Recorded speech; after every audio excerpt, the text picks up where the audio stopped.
to basic search and rescue. So for just in general housekeeping, obviously no smoking in the classroom. I believe this is probably supposed to be a tobacco-free campus. I'm not 100% for certain, but no smoking in the classroom. Restrooms are right across the hall here, pretty convenient. Meals and breaks, we're getting fed now, but we'll try to keep a regular break schedule so that way you guys aren't sitting in the chair the whole night. You get a chance to move around a little bit. We do have a lot to get through tonight, so we're gonna try to make best use of our time. So I don't think anybody here is gonna have a pager or radio, but if you flip your phone on silent, that'd be appreciated. If you do need to step out for any kind of emergency, please feel free, it's fine, do what you gotta do. Dispose of trash appropriately, pretty straightforward. Just leave it how you found it, and emergency exits, everybody remembers how they got in, that's the way we're getting out. Okay? Any questions on that?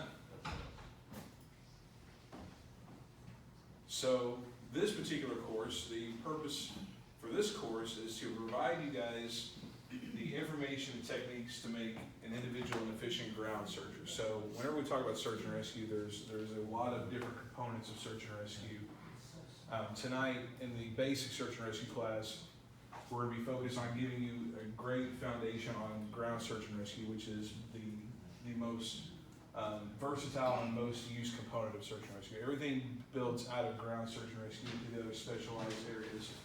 So the stuff that you'll learn tonight and between tonight and tomorrow, they build into other skill sets later on down the road, but they're all great foundational skills that you're going to learn. So what we're trying to do here is we're trying to search smarter as we go out there, because it's whenever, I'm not sure if you guys have ever been a part of any kind of search event or anything like that, but you'll notice a difference in the outcome and the efficiency of a search between searchers that are trained in basic search and rescue and searchers that are untrained.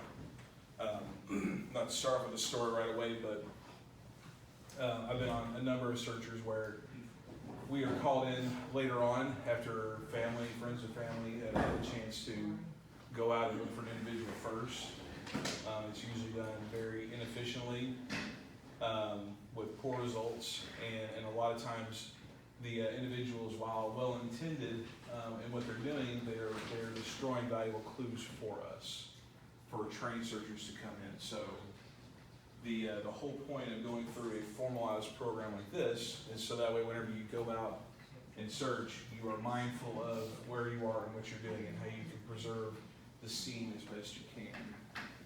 So that's where the search smarter comes into play there. So tomorrow morning, we are actually adjusting the schedule just a little bit based off of how the class is normally taught, but so tonight we're going to focus more on the tactical aspects of search and rescue, of basic search and rescue, and then tomorrow morning we're going to start the day off in the field with a couple of field exercises. We're going to get through some basic land navigation slides tonight, and then tomorrow morning, first thing, we're going to go out in the field and we're going to practice it. So, but after we conclude that portion of it, we're going to do a very basic mock search to get you guys some field experience and apply some of the stuff that you guys learned tonight. So for that tomorrow, you want to make sure you bring some water. Dress appropriately for the weather. I think we're supposed to have a really beautiful morning. It'll start off a little bit cooler, but it'll warm up on us. But I don't think we're going to expect any kind of rain or any adverse weather. So dress appropriately for that.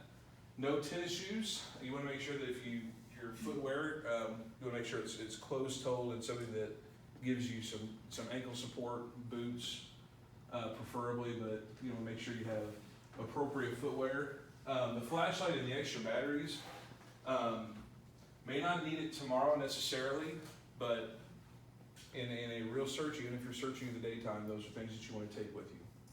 And I don't know if we're going to get any situations tomorrow where we're going to need those during daylight hours, but it's not a bad idea to pack it with you. That's something lightweight that you can pack with you. I think one of the clues down on the bottom of an outhouse, yeah, you need a flashlight. Yeah, you need a flashlight for that one. All right. So we'll do introductions, and I will go first, and then I'll have my folks in the back go next, and then we'll have you guys go after that. So what we're looking for in introductions is your name, where you're from. If you're part of an agency, you can tell us that. If not, it's okay. I was not part of an agency at one point in time. I just happen to be now. So, and then what you're wanting to get out of this class, and what do you expect to learn from this? Okay. So, and actually another good one too is, and I'll go into it a little bit more, is why you're interested in being in this class to begin with. So, I'm Brian Tooley. I am the training officer for Davis County Search and Rescue. I've been a member of that team since, I don't remember the year, but it's been 6-7 years now. I don't remember exactly when I started hanging around, but for me, I got into search and rescue whenever I was doing grad work through Penn State University. And I was taking, I was in a graduate program for geospatial intelligence analytics, which is a fancy phrase for analyzing satellite imagery and geospatial analysis. Looking at maps, it's nothing fancy. So I was taking a class on intelligence writing, and in that class we were talking about the use of map cartography and GIS, geographic information systems, in local emergency management. And having been seen that subject before and interested in it, I reached out to the city of Owensboro to learn a little bit more about their GIS program and how they interface with emergency management. And I got a hold of a guy named Lance Morris. He may have been the guy that let you in the door down there. That's who I got a hold of. And I met with him and John Klaus in the back. We had lunch at Colby's, and I asked them a bunch of questions that I was just interested in as part of that class. And through that, they decided to try to recruit me for search and rescue and talk about the applications of GIS and geospatial analysis and search and rescue. So started hanging around with those guys, and I've been there ever since. So that's kind of how I got my started in search and rescue. In addition to Davis County, I'm also on the Spencer County Search and Rescue team across the river. Still, I think I've only been there maybe a couple years. It hasn't been very long. But we interface with that group quite a bit, fairly regularly, and a lot of folks that are members of Spencer County are also members of Davis County as well. So that's our sister group across the river. So what I expect to get out of this class, I learn something every time I get up here and teach in front of a class. Anytime I'm taking class, I just love learning. And I love hearing other people's experiences, and I love hearing other people's stories and motivations. And it really inspires me to kind of look at the problems in different ways, because we'll talk about this a lot during class at the challenge that search and rescue presents itself, and the different types of obstacles and barriers that you overcome to solve the classic mystery of where did this person go. So what I expect out of this class is I expect to hear you guys' insight, and I look forward to learning from you guys. Because at the end of the day, I have a 10-year-old daughter, and if she ever got lost, I would sure hope someone was out there looking for her. So we'll start off with Casey in the back, if you don't care to do a introduction for us. It does not have to be as elaborate as that, but I feel like I've got to kill time up here. It's all good. I saw you taking a big bite of your hamburger too. That's the only reason why I called on you. It wants me to wait until I was actually choking on the hamburger and had mustard on both sides. My name is Casey Clark. I'm the Readiness and Response Coordinator for the local Healthcare Coalition. I teach bushcraft, outdoor ed, wild medicinal plants, all kinds of stuff. I ran into the team on an actual search. I was not yet on the team. They were on a search that was less than a mile from my house. I have a brother-in-law who is a sheriff's deputy, and he goes, Casey, would you come help me find somebody? I didn't even know search and rescue was there. I was just going out to help the sheriff's department. I've worked a lot tracking animals. I had done a bunch of classes and done some man tracking before. And whenever I went out with them, I stood next to the deputy fire chief, and we were sitting there looking at the map, and we're like, this is what's going on, this is what the person did, I bet they're right there. We went wandering by that spot, talking, not really thinking that we'd hit it right, you know, not taking it seriously enough. Came back in, ended up going out with Denise and helped you guys with the dogs. Did a little dance, all that. Come to find out later, the deputy fire chief and I had walked within like 30 feet of the girl, hiding in some brush. And it made me think, wow, I should really take that seriously whenever I've looked in there and been like, this is where they are. It also made me think how easy it is to miss someone, even if you think you're in the right place, and even if you think you're looking in the right place. Talked to the search and rescue folks after that, went to some of their meetings, joined the team. Brian and I, we take a lot of man tracking classes. I'm a member of the Government Tracking Institute, Pathfinder School, a bunch of other places that I've taken man tracking and other search and rescue courses. And yeah, not to go down a long list because Brian's already gotten the gist of a lot of the stuff we do, but reason I'm here, man, it kind of ties up there with, I want to share the things that I've experienced and I want to hear the things that you've experienced. Taught horsemanship for about 20 years, and I swear I could learn just as much from an 8-year-old their first time on a horse as I could from if I was over in Europe with the white stallions. I've traveled around, done a lot of horse stuff, done English, Western, natural horsemanship, and one thing that stands out is if you ever find out that you are at the top of your game, you can't learn anymore, you should really think about that because you're probably a beginner who thinks they're hot stuff. So I expect to learn just as much, if not more, than you guys do from what y'all do in the class. Whenever I see you figure things out, whenever the questions you ask, I see the places that I've made assumptions and that I have not given appropriate thought to, and it helps me to reset and get back on the basics that I need to. So I expect a lot of learning from me just from you guys. So yeah, that and sharing the little knowledge that I've got. Thanks, sir. Mr. Klaus. Yeah, we're going, fishing our way forward. You know, if you'd started the front, you would have to walk all the way up here.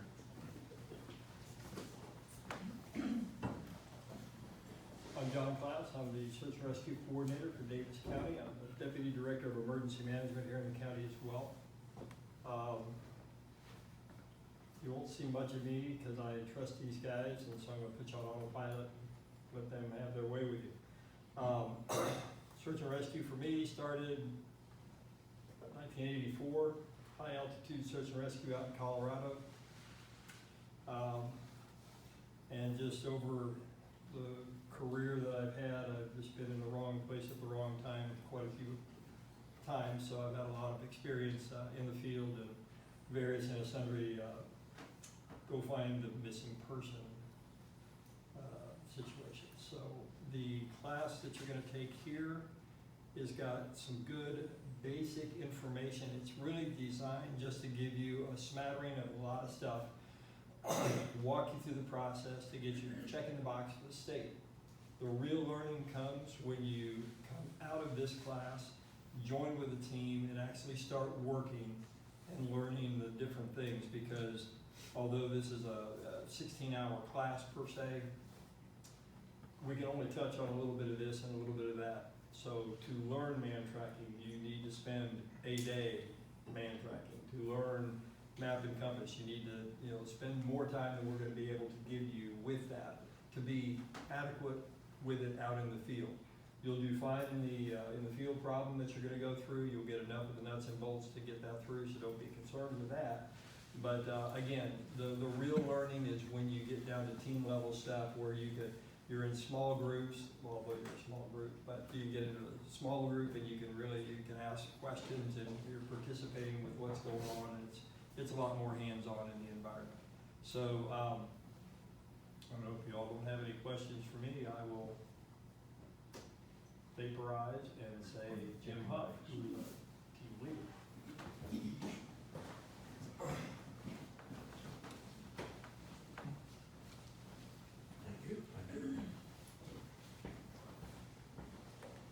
I have a short story for you now.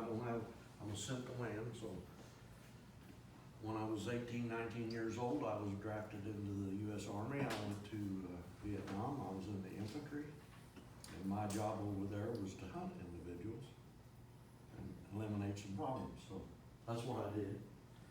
I come out, I started working for a power plant. I worked there for 4 years. I didn't want to go home and sit down and retired. So I started searching around. I joined the Civil Air Patrol, and they wanted me to head up a search and rescue team. So I found out about Davis County. They were starting a dog team, and that really piqued my interest. So I stayed with Davis County Search and Rescue, and I've been here for 12 years now. I am the team leader, current team leader of the Davis County Search and Rescue. So we've got about 30 people in the team now. And I think we're well known over Western Kentucky. And I'm glad to see you guys here, younger. I'm one of the elders. And there's quite a few of us elders, so I don't know how long we can go on, but we like teaching new people our skills, and we want to pass that along as much as we can. So good to see you here. Thank you for coming. Denise? Miss Denise. Save the best for last. Oh, you got Joe back there. That's what I mean, I'm That's including saving, that's Joe. saving the pretty I'm well. just, Good save. I'm just taking the course. I'm including Joe. I'm Denise Bell. I've been on the team for, I think 7 years. Jim and I and Brian, we're all in Spencer County also. And I do geo nothing. So I run a couple dogs.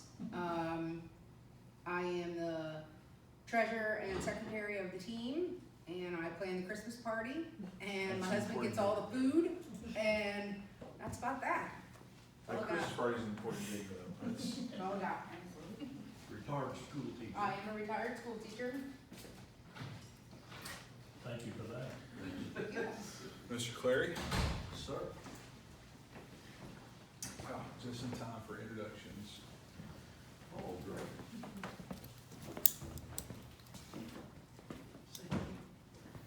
My name's Joe Clary. I've been in search and rescue for over 30 years. My first search that was in 1976 for 7 kids were missing down the line between the legs. 2 of those kids were mine, so put a special interest in on it. I'm the senior search and rescue instructor in the Commonwealth of Kentucky, and this is my home, so this means a lot to me. I'm so glad you guys showed up. It's, I don't know, we've never had a all-woman team here like this. I don't think so. Yeah, so this is gonna pan out good. We got just enough here to make this thing interesting this weekend. What's really gonna make this thing interesting is your questions. I challenge you to ask them because it's the only way that we're gonna learn. By you asking questions, I learn. So it tells me what I'm doing, what you guys need to know, and how I'm gonna get that across to you.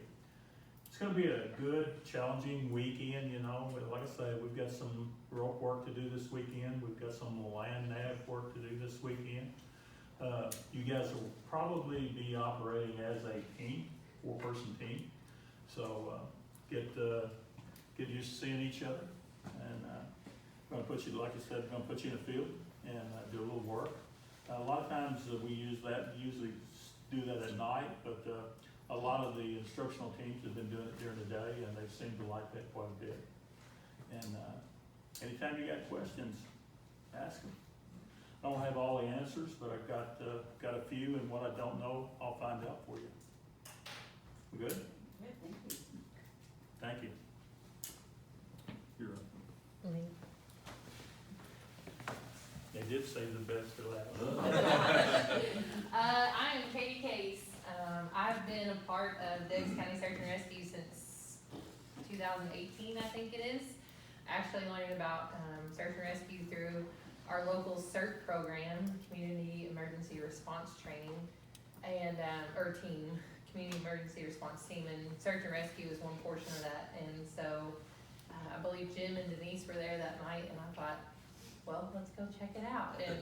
And so I trying to think, my very first search was in 2019, I guess it was. I had just finished search management over in Lexington, made it home, crashed on the couch, and then my phone went off, and I was super excited. And the first adrenaline rush and everything, so emergency management is a big passion of mine. I do a lot of emergency management at our local hospital here, Owensville Health Regional Hospital. So I have a healthcare side of it too that is a big passion of mine. So I'm stepping out of my comfort zone to teach some of these sections, so bear with me. But if you have any questions, I'll probably ask one of the guys and then I'll tell you what the answer is if I don't know it. So, but I love it. I love the people that it's a part of. I mean, it's a group of awesome volunteers that, are just giving their time to help others. So it's a good cause and good organization to be part of. So, yeah. All right, we'll start with you guys. I know you, so you can go first. Okay, alright, well, come to the front. No, you just stand right there. I'll just stand right here. Stand right there, it's Okay, fine. yeah. So, I'm Alicia, and I'm in the process of becoming a member of BSAR. So, this is part of that process, but also, I've always been interested in search and rescue. Probably back 2010, I knew somebody that was part of a team, local team in Lexington. At the time, I wasn't settled enough, so I never reached out to start learning. And then we moved to Owensboro, and I reached out to Mr. John Klaus, and he said, come to a meeting. So I've been showing up to these meetings and learning a lot and hanging out with really awesome people. But I also have a 5-year-old that Denise got to meet today, and I can't imagine a better group of people searching for my son if he gets lost. Plus, I have never had anybody in my life to teach me how to read a map or a compass, and I want to be able to teach my son that. So these skills I hope to be able to teach him as well, so. I got a question. Sure, You reached out to John Klaus, yes. and you came here anyway? Well, yes, I did. He's a very nice guy. See me, we were talking on. Oh, I got it. Yeah, there was, yeah. Once we got her in, we were. Yeah, Yeah, I was sold, so, there you go. so here I am. Thank you for coming. All right, well, I'm Nancy. I work at public works schools with kindergarten through 9th graders at the time. And we do reading and math, and we have a lot of fun. I'm here by luck. I'm at Destiny, Destiny. That's right, that's right. Last week it was my first official hike. Okay, so I'm really new. I was like, we met Casey and Brian in the parking lot. And y'all came in. Yeah, and they invited us, and Stalking people in the parking lot. here we are. Eventually. I Gotta figured, stick with it. this is my good friend Pat, and she's very adventurous, and she does hikes, and I thought, well, if I'm gonna be hiking, hanging out with her, I might need to know some basic stuff about the wilderness, and I told her, we went hiking last week, and I said, just so you know, if you fall, I'm your person, so be very careful. I would have to get you out of here, or get you help, and I'm, racially challenged. So, that's me. Thank you. I'm Pat Clay. I am the Family Resource Youth Service Center Coordinator for Concord Independent School District. And recent widow, new EMT student. Oh, It's gonna be all right. it's fine. They dry out. Yeah. That's what we tell the kids all the time. You They did dry out. with kids before. Oh, yeah, it's fine. And I have started, like I said, a new path. I've always been outdoorsy, I hunt, fish, ride my own motorcycle, do all that kind of stuff. But since I've been by myself, I've been a little more adventurous. And I have recently, within the last year, I've started rucking with my son-in-law and daughter. Have a ruck group in Atlanta, so I started going out on some things, carrying a weighted backpack, which I'm still not quite sure why I'm doing that, but anyway, so got to telling our kids at school, our middle school kids especially, and it's like, we're gonna start a group, and we had 6 show up the other day, and then it just snowballed.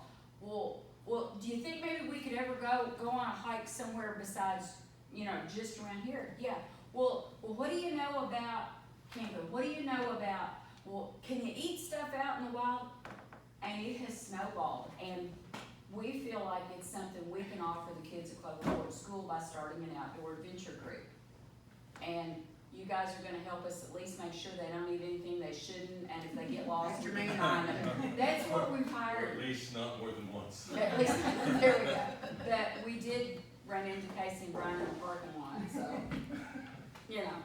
You really gotta stay out in the parking lot. Well, you know, we were getting pretty good lesson out in the parking lot earlier, so you might wanna consider that as, you know, another outreach, just saying.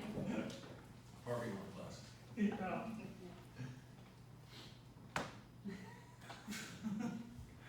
I never did like to stand and talk and run in. That's all right, you said that. Okay, especially following everybody else, seem like you got pretty good lives. I wished I'd signed up for this like 30 years ago. Yeah. And I'm 61 now, but I still get around good and everything. I just always been really interested in helping other people. I've been a caregiver most of my life for Yeah. other people. And now I'm alone most of the time, so something to do. Yeah. So, You're gonna have plenty to do if you decide to get on a search and rescue team. If you'd done this 30 years ago, you'd been sitting back here by me. What was your name? I'm sorry. Lisa, I'm sorry if I didn't say that. Lisa's my name. Well, nice to meet you guys, and we're gonna have a good weekend, we're gonna have a good class. We'll just stare at Brian. There you go. I'm used to it, and I talk for a living, so it's, I'm in my element up here, so. Here, I'll take your turn. So I mentioned this a little bit earlier, about, you know, search and rescue. It can mean different things whenever you're talking to different groups of people, and, you know, it can be a geographical thing. People across the country, they may think of that phrase search and rescue in a different meaning than what you're traditionally used to or thinking of. One of the great things about working, about taking classes like this, and even broader, is just the people that you get to meet and hear their stories and hear, you know, what they've the experiences they've had in search and rescue. It's always super interesting, and even within your own team, the different dynamics, whether it's, you know, somewhere like the admin group up here on the, I guess it'd be your left upper, you know, that's their version of search and rescue is doing the planning piece of it. Canine groups, ground team down here on the bottom left, or, you know, that's it. There's so many different components of search and rescue. There's a place for everybody. So that's one of the beautiful things about kind of getting into the kind of volunteering service like this is, no matter age, abilities, there's always a spot for you. And there's always a very important job that we need to get done somewhere. So that's the beauty of working in search and rescue. So we'll actually kind of get into the actual class part up here, and I'll give you guys a little bit of a teaser or a clue here. Whenever you see a slide with a star up there at the top right, that's very important. That may come up on a contest of sorts later on in the course. That may be something you may want to snap a picture of or write down on that slide. There's something super important there we're trying to get across there. So let's talk about search and rescue. So whenever we think about the phrase search and rescue, there's a lot that goes into that phrase. So for search, what we're looking at when we think about the term search, we're thinking about that process of looking for a person or multiple people whose location is not precisely known and may be in distress.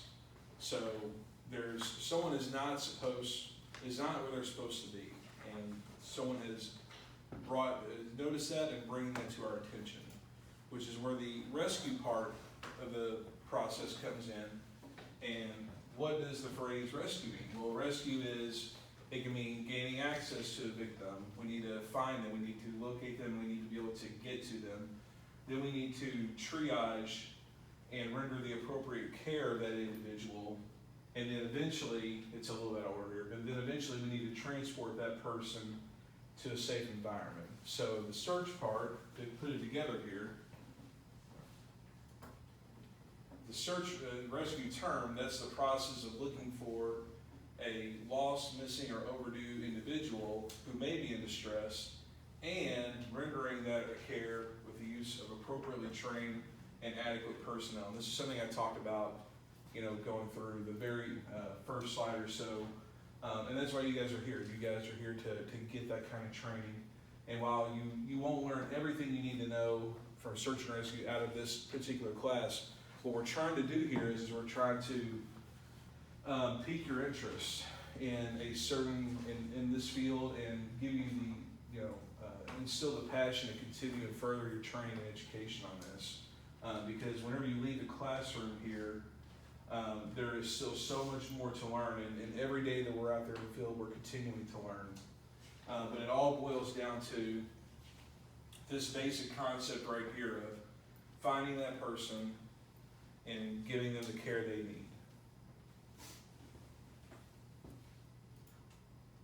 All right, so in this course, we're going to discuss 3 fundamental topics that are all crucial to our trade here: search, rescue, and survival and support skills. So the first 2, that makes sense, right? I mean, it's search and rescue class, we're going to learn about search and rescue. So what about that third one? What about survival and support? Why do y'all think that's important to learn? Y'all want to take a guess? I can ask Joe if y'all don't know. Have everybody else out there looking for the lost. Exactly, there's, They right. need to know what's going on to render aid. Right? So that survival and support skills, it does 2 things for you. First of all, it gives the searcher the basic foundation for being out there for an extended period of time, working through the elements and working in adverse conditions. Because search and rescue is one of those things it's never done on 8 o'clock on a Saturday morning whenever it's bright sun shining out. It's in the middle of the night, it's in the pouring rain, it's in thick woods, it's in steep terrain, it's done in some very, it can be done in some very harsh places. So for the survival and support, that portion is important for us, researchers, to give us an overview of those basic skills to keep ourselves safe. Then also what it does is survival and support skills. It also gives you an idea as a searcher what your victim's going through, because they are the ones that are out there that are lost and they're distressed. They are out there in the same moments that you are as a searcher, probably with less equipment than you have, and they're in trouble. So learning those support and survival skills may give you an idea of the state of your victim, and it'll help you become a better, more efficient searcher, a more observant searcher.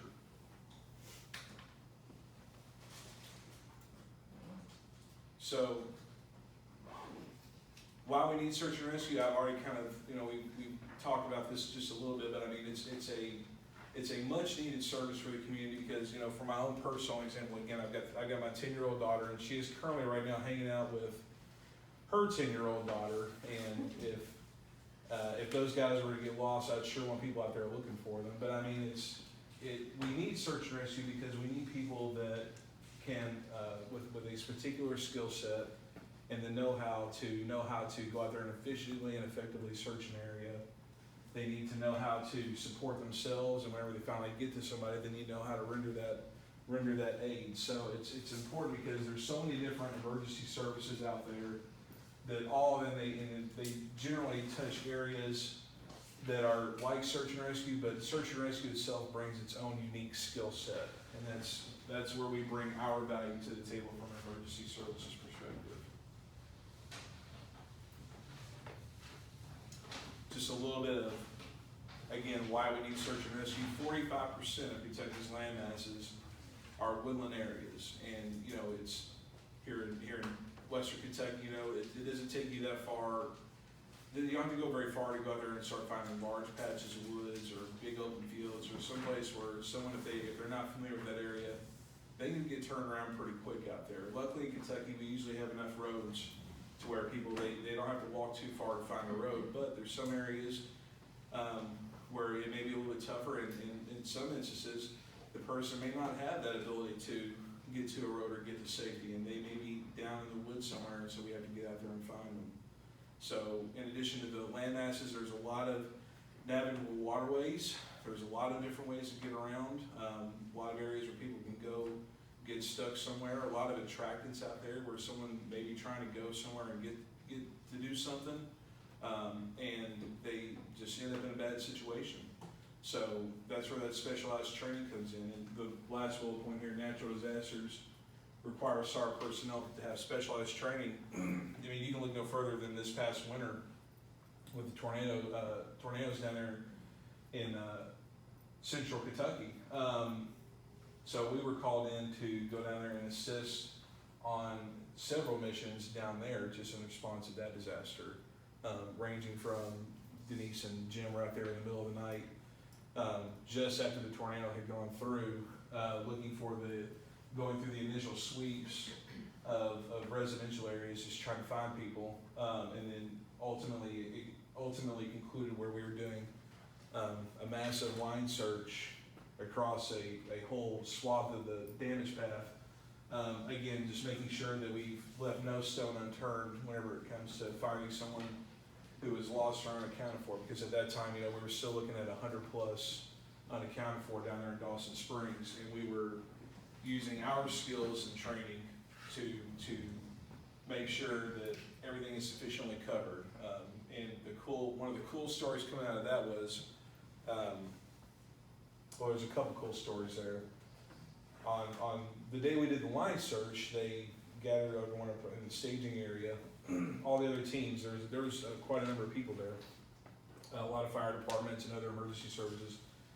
And they asked what teams had been through basic search and rescue or were trained at the national standard level, and Davis County was the only team that was able to put their hand up and say we were the only ones that were properly trained to be out there.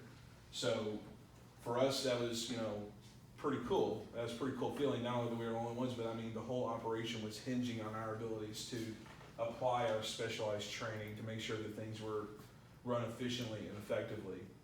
And one of the proudest moments I've ever had in search and rescue is whenever we got done on that last day, I opened up my map on my phone, and the line that we had took this big, long, 75, 80 people line, it was perfectly straight. We didn't waver off the line. It was exactly how you're trained in basic search and rescue, walking that line, and that was an awesome feeling.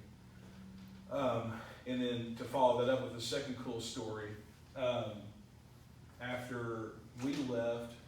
shortly after we left, the FEMA search and rescue teams came in. They take a little while to mobilize to get out there. So they weren't there right away, but they came in behind us. And they took a look at the areas that we had covered and how we had covered them. And they said that they were basically there as a formality at that point because everything was so effectively searched by us that they were there to just satisfy the requirement of being there on their end. But there was nothing really more that they could do because of how effective we were in searching, which is another really cool feeling.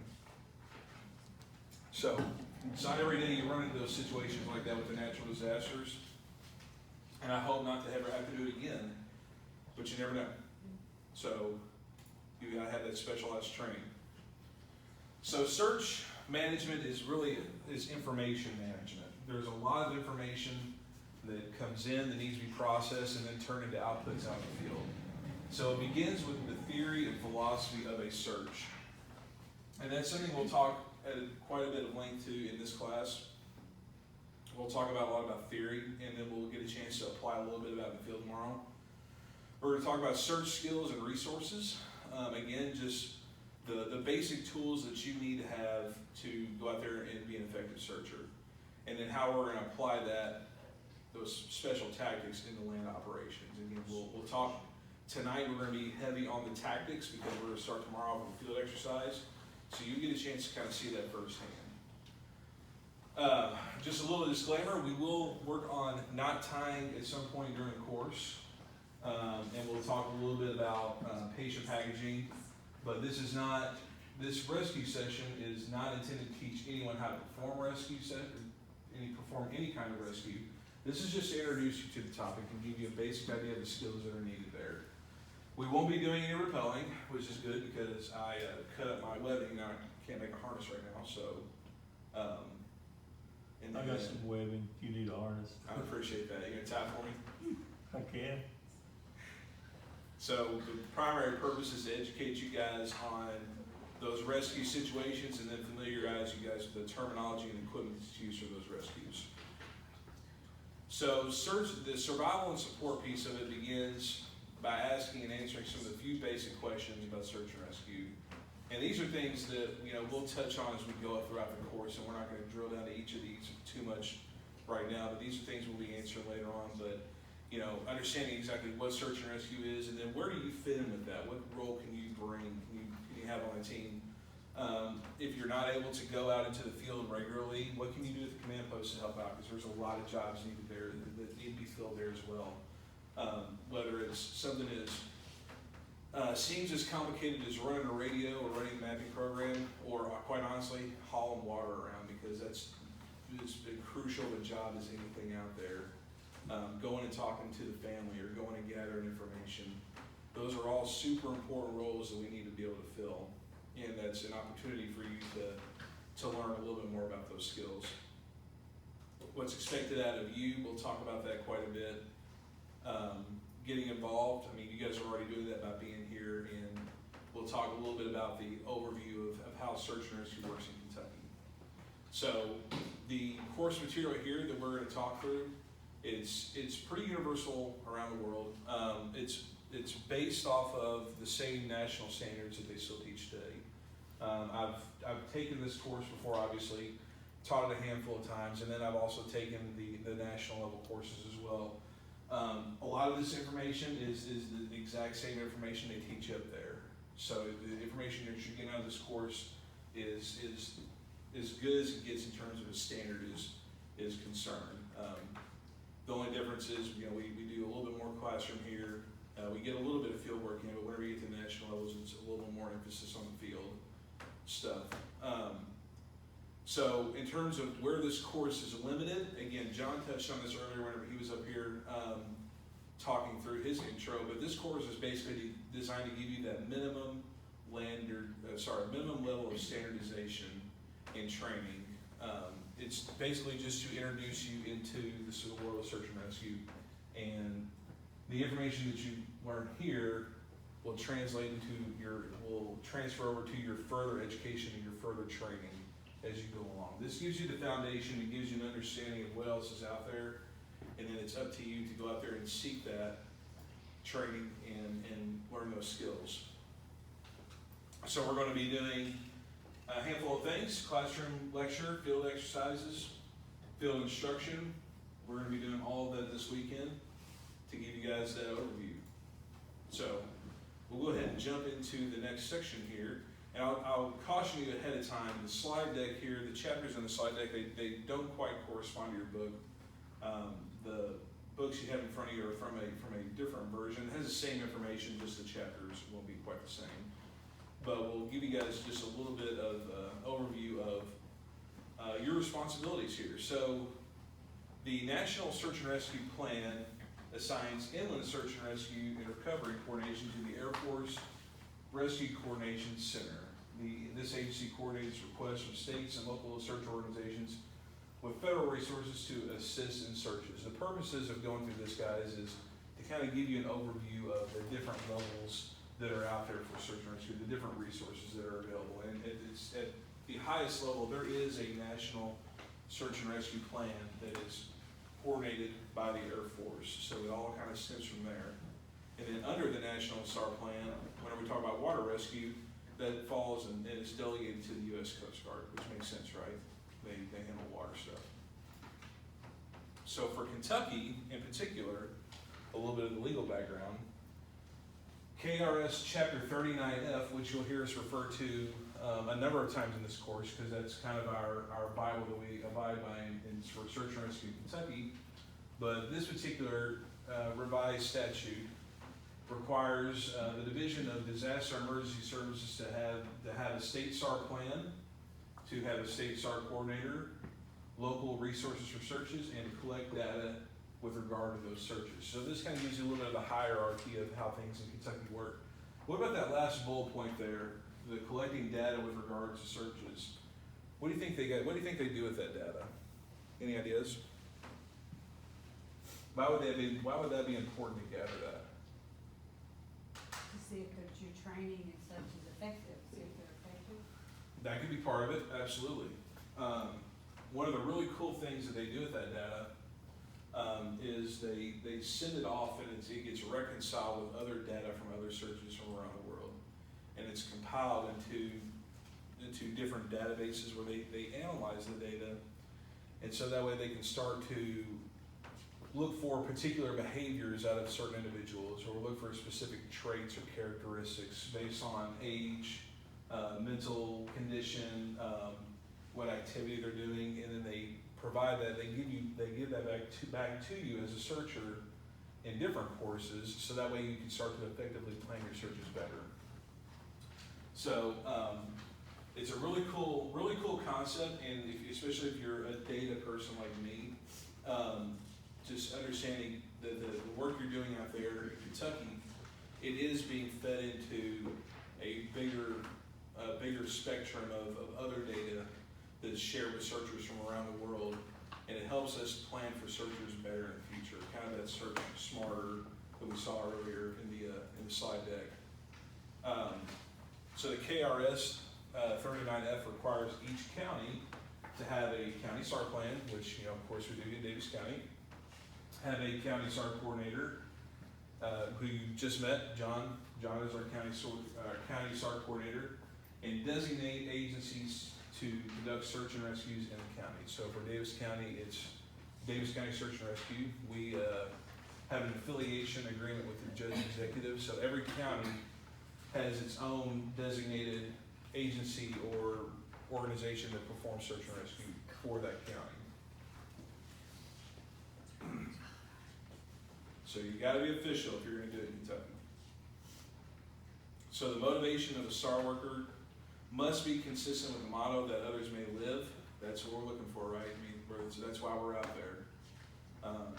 We're out there so that way we can hopefully prevent loss of life or further injury, or at the very worst case scenario, to provide closure for a family.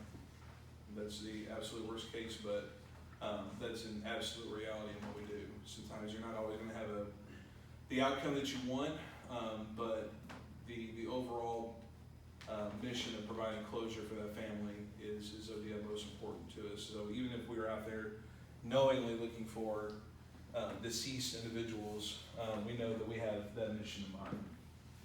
So we're here for the one reason only, and that's to reduce the suffering and pain for the subject and their lost ones, their loved ones. Yeah, there's very little money in search and rescue. I have made exactly $0 in my lifetime off of search and rescue. And I had never been offered money, which is, it's not like I'm turning it away or anything. There is rarely a claimed SAR. They'll come find you if something bad happens. Otherwise, we celebrate our victories internally. And we also, our challenges as well, we try to learn from those as well. The work is tiring, uncomfortable, unnerving, frustrating, gut-wrenching, hot, cold, sweaty, all the above.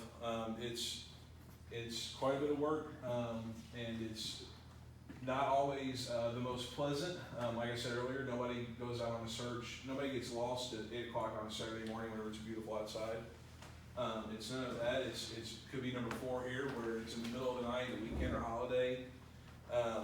But that's our calling, right? That's why we're here. Is we're the ones that are willing to pick up the phone and put our lives down for a moment to go and reduce that pain and suffering for somebody else. So we all got to stay focused and confident. So let's talk about ground searchers. So ground searching is really the backbone of search and rescue.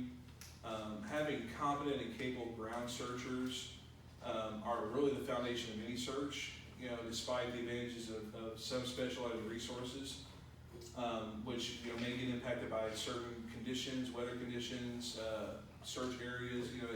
the environmental factors such as weather, temperature, the humidity, wind. It can negate the use of canines, man trackers, other technologies, but it always kind of comes back to, ground searching is the fundamentals where you learn those basic skills and you specialize in that, and then you start to seek out other specializations, whether it's running a canine or man tracking or something else. I always kind of look at searchers as their ground searchers first, and then they're the others second. But respectful of the skills that they bring, obviously. But I expect any searcher to be competent ground searching, no matter what. So, other resources that we can use. There's canines, obviously, aircraft or drones, especially these days. You see a lot more drones. Satellite imagery. However, the only way to prove whether a subject is in an area or not is to conduct an actual ground search of the area, looking for those clues from the lost subject using trained searchers. And I have an example here of that of the Steve Fawcett search, which you can Google on your own, but it was a massive search out west for a downed aircraft that was very resource intensive, and a lot of time and money was dropped into that particular search just for Mr. Fawcett's aircraft to be found later on by a hiker, walking through, not even part of the search. I believe it was actually a year or two later even. But the canines and the aircraft and man trackers, they all have their specialty there. But it's doing the boots on the ground and starting to look at the map a little bit differently and start to eliminate areas with effective ground searching. That's about the only way you can really prove someone isn't there. Y'all still with me? Question, Yes, ma'am. these books are ours? Absolutely. You can write in them, doodle in them, Okay. Thank you. write notes about the teacher in there. You can do all that. So search is an emergency, and I believe we had a slide on the show, but I can't remember if I touched on it or not. But search and emergency is a phrase that you're going to hear quite a bit tonight and this weekend, and that has a special meaning to it. So there's a few reasons why it's an emergency. That subject may need some kind of emergency care. They may need protection from themselves or the environment. That's not uncommon for us to to go out there looking for an individual that they are not in a great place in their life, but their loved ones are still very concerned about them and their well-being. So we may need to go out there and to intervene in something they may or may not be planning to do. The subject may only be responsive for a few hours or a day. As we're starting to, from the moment someone goes missing and is truly lost, the clock is ticking on them. They're going to quickly run out of resources, or they're going to run out of sufficient shelter or clothing or whatever. So you may only have a small window where you may have someone that may be responsive to you right there searching. The letter D there, time and weather destroy clues. That's another one. Is time. As we go longer into a missing person event, we start to lose those valuable clues. You can't walk anywhere on this earth without leaving some kind of trace or sign. But the minute that you pass through, that all starts to decay right away. It starts to go away. So that time and that weather will degrade that for us. So it's an emergency because we need to get out there and start looking for those clues. And I think we talk about this later on, but there's how many subjects are we looking for? Maybe 1, 2, but how many clues are they leaving behind? Just in footprints alone, there's 3,000 in a mile. So those are the things we need to look for. Urgent responses lessens the search difficulty. With this one, the urgent responses there. Again, you're looking for the responsiveness out of the subject. If your subject is moving, they may be putting more distance between you and them. So that urgent response and the number of clues, letter D right above that, the quicker you can get out there looking for somebody, the more likely you are to be successful in finding them. Just for, again, summarizing bullet D C, all those, you know, it's all that kind of wraps up in that E right there. And then the urgent response permits the use of more efficient search resources.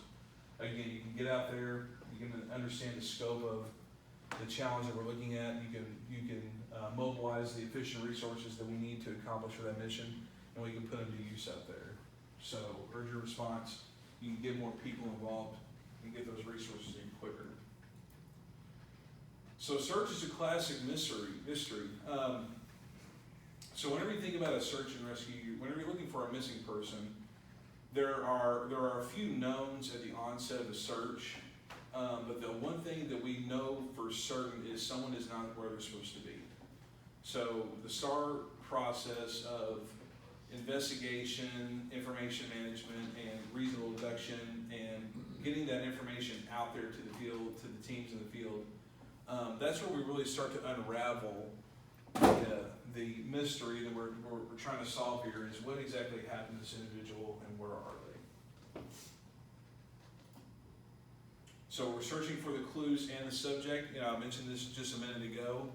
On any given search, you may be looking for one, maybe a handful of lost individuals, but there are so many more clues out there than there are subjects. So whenever we're out here searching, that's what we're looking for. In addition to the subject, we need to be focused on those clues, and we need to be clue aware, and knowing how to identify and categorize clues as we see them, that'll help us bring us closer to our missing individual. So we also need to concentrate on aspects that are important to the success under the search manager. So this one right here is we're looking for things that we can control.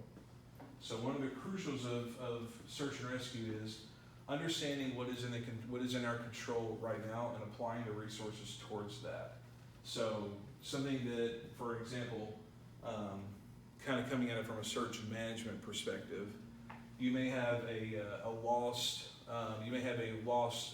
teenager who may potentially have ran away from home and run into a wooded area. We don't know that for certain, but that's usually what they've done in the past. But you also know they have a few friends in the area as well. So, and there's also some extended family that may be close by. There's a handful of places that this individual may be, but we've been called in to focus on clearing a certain section of area, of land, or wooded area. So instead of focusing on all of these other potential things that could be delegated out to like law enforcement or other emergency services, we're going to focus on what we can control in that environment. And we've been out there tasked with clearing this wooded area, so that's where we're going to focus our resources on. That's then where we're going to concentrate on those areas of importance under our control. And then we can certainly have input on other areas of the search overall, but from our perspective, whenever we're out there on a ground search, or even though there's other areas or other possibilities for this individual to be there, our assignment is to clear this area. We're going to clear that area. That's under our control. And then knowing if that subject has left the area. And we talked about that a little bit, about ground search is the only way to verify that for certain. But that's something that's very important to us, is we need to start eliminating areas where this person could be. So not only knowing how to identify clues in the missing subject, we also need to be cognizant of whenever we're in an area that is absent of clues and there's nothing that can link to the subject, or they may have passed through here previously, but they are no longer here, and we can prove that with clues that are available there. And then grid search is the last resort. So grid search, it has a couple different meanings depending on who you're talking to. In the context of this one, I'll touch on both of them. So a grid search could be a particular search technique where a small search team like you guys will be tasked with an area, and you'll basically grid it out. So this is going to be our search area. Let me get out of the way here so you can see.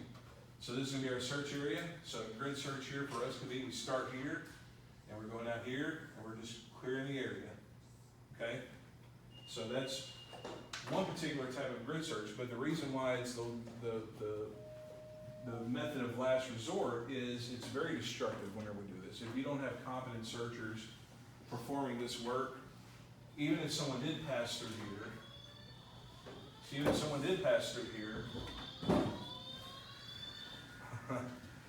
sorry. Jeff, bye Jeff. So even if someone did pass through this area, if we don't catch this as we're going through this, then we've destroyed all this evidence in this area. Okay? So this is grid search in that sense there. But another way I've heard the word grid search used is more along the lines of an evidence search, and that's whenever you line people up shoulder to shoulder and you march them through the field looking for something. It is this scenario right here. Absolute worst case scenario, because if there are any clues, then they will be absolutely destroyed.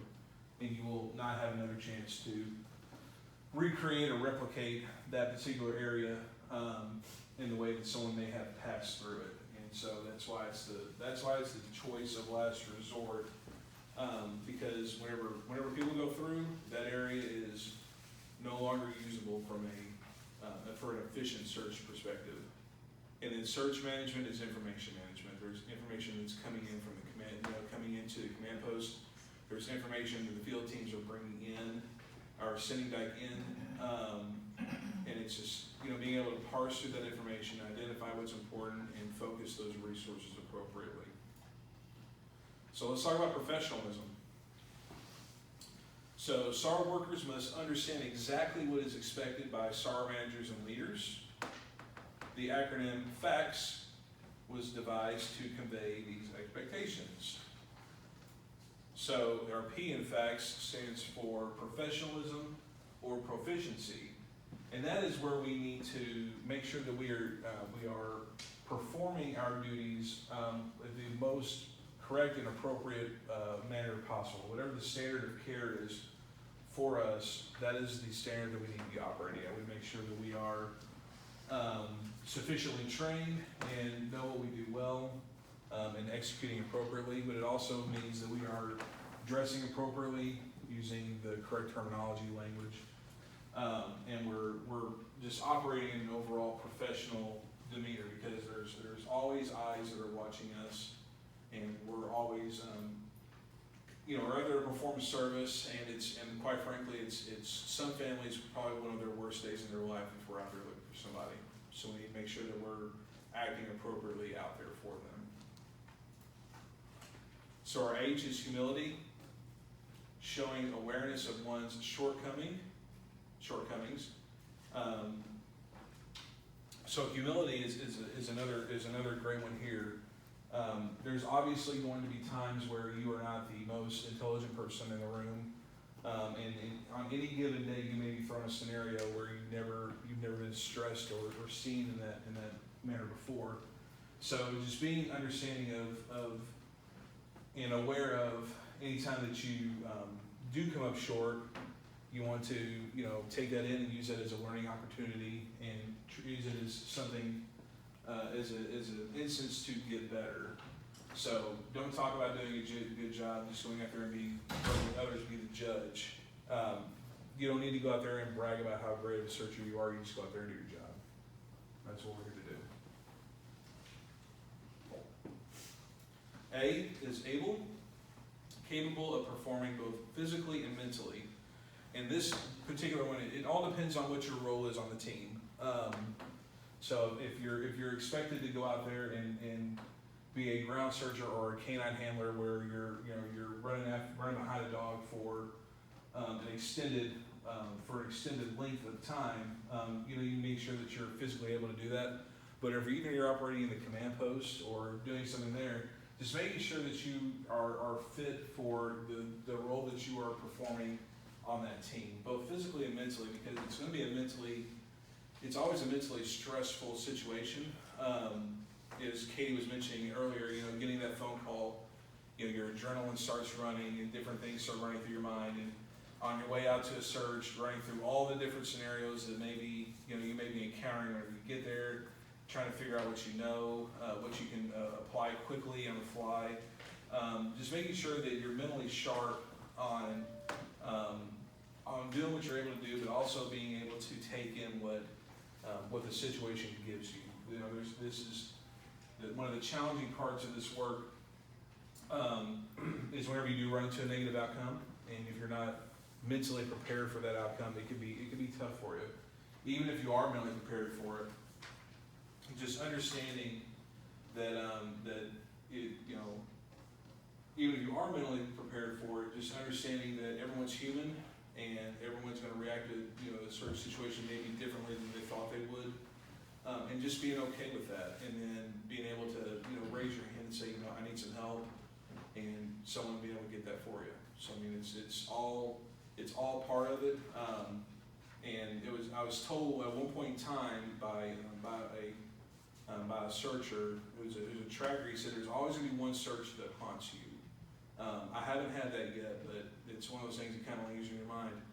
And it's understanding that you're running into tough situations, but there's resources out there to help clear your mind and get you back on task. But it's okay to, if you need to work things out, and just that's how you keep yourself mentally sharp, is being honest with yourself. Confident, this is pretty straightforward. Make sure that you're qualified, you're in a good spot to do your task.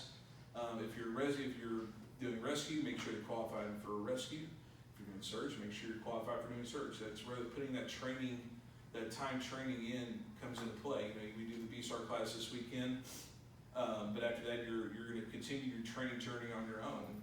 So making sure that you're confident in your skill set. Knowledge, familiarity, awareness, or understanding. Again, just constantly in that learning mode. No one knows everything about search and rescue, so there's always opportunities for you to learn something new. We talked about those at the very beginning of class, what you expect to learn out of the class.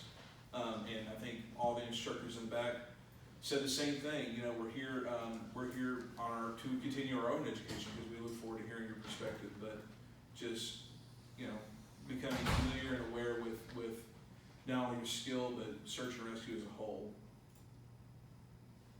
And then solicitous, you want to make sure that you're attentive and eager. You want to stay engaged in your training, stay engaged in your classroom work, and stay engaged in your search.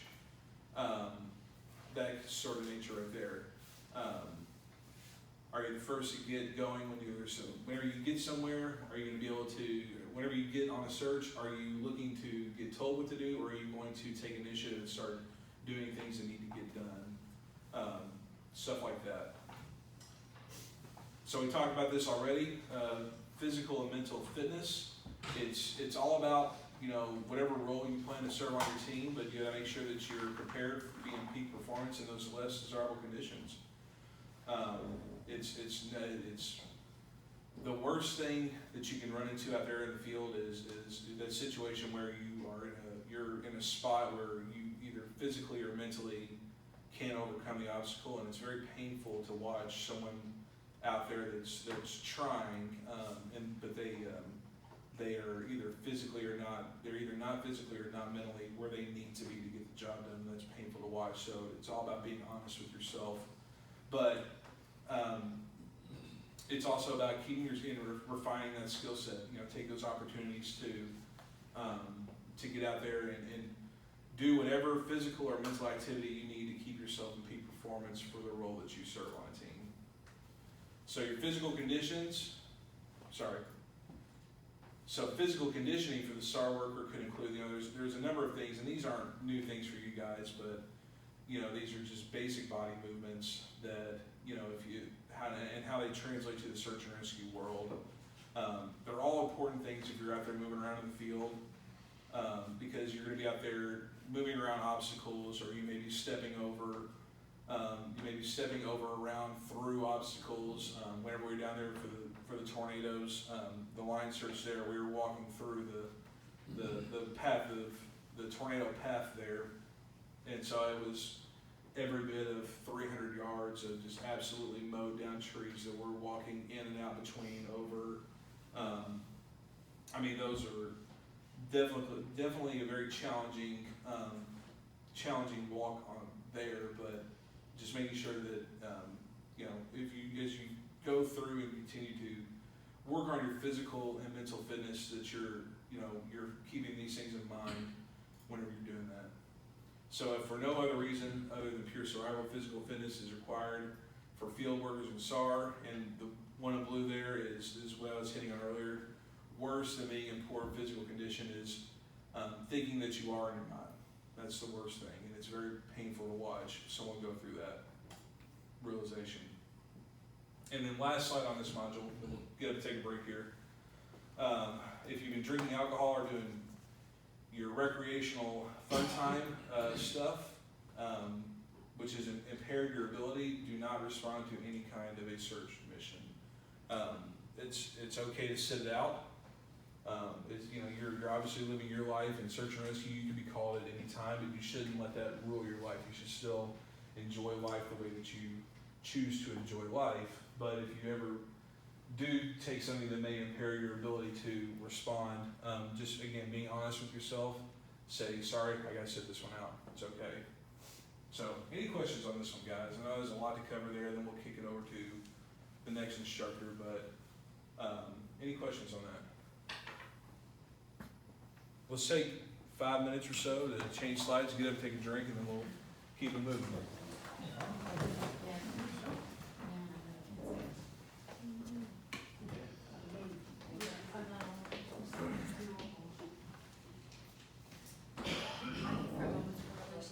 Not originally, I moved here about a little over 3 years ago. Do some homework, Denise?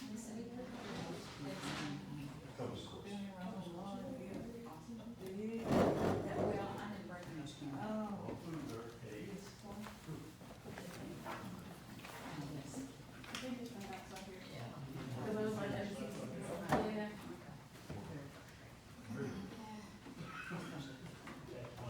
Oh.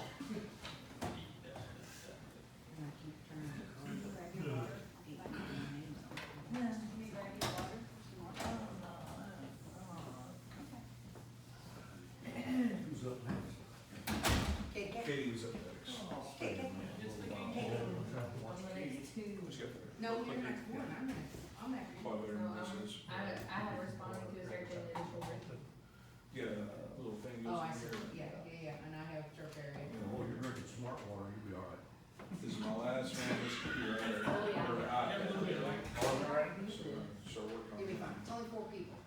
Look, We won't have we a- have no Yeah, knowledge, that's we slick have right there. zero, so anything you tell us is No, go, but Thanks, sir. I don't know about these girls, but these She's two- afraid we'll judge her. She should know better Oh, than yeah, that. that's. She should know better than that. She should be used to You're a it. friend. You're our friend. We're not gonna embarrass our friend. Yeah, buddy.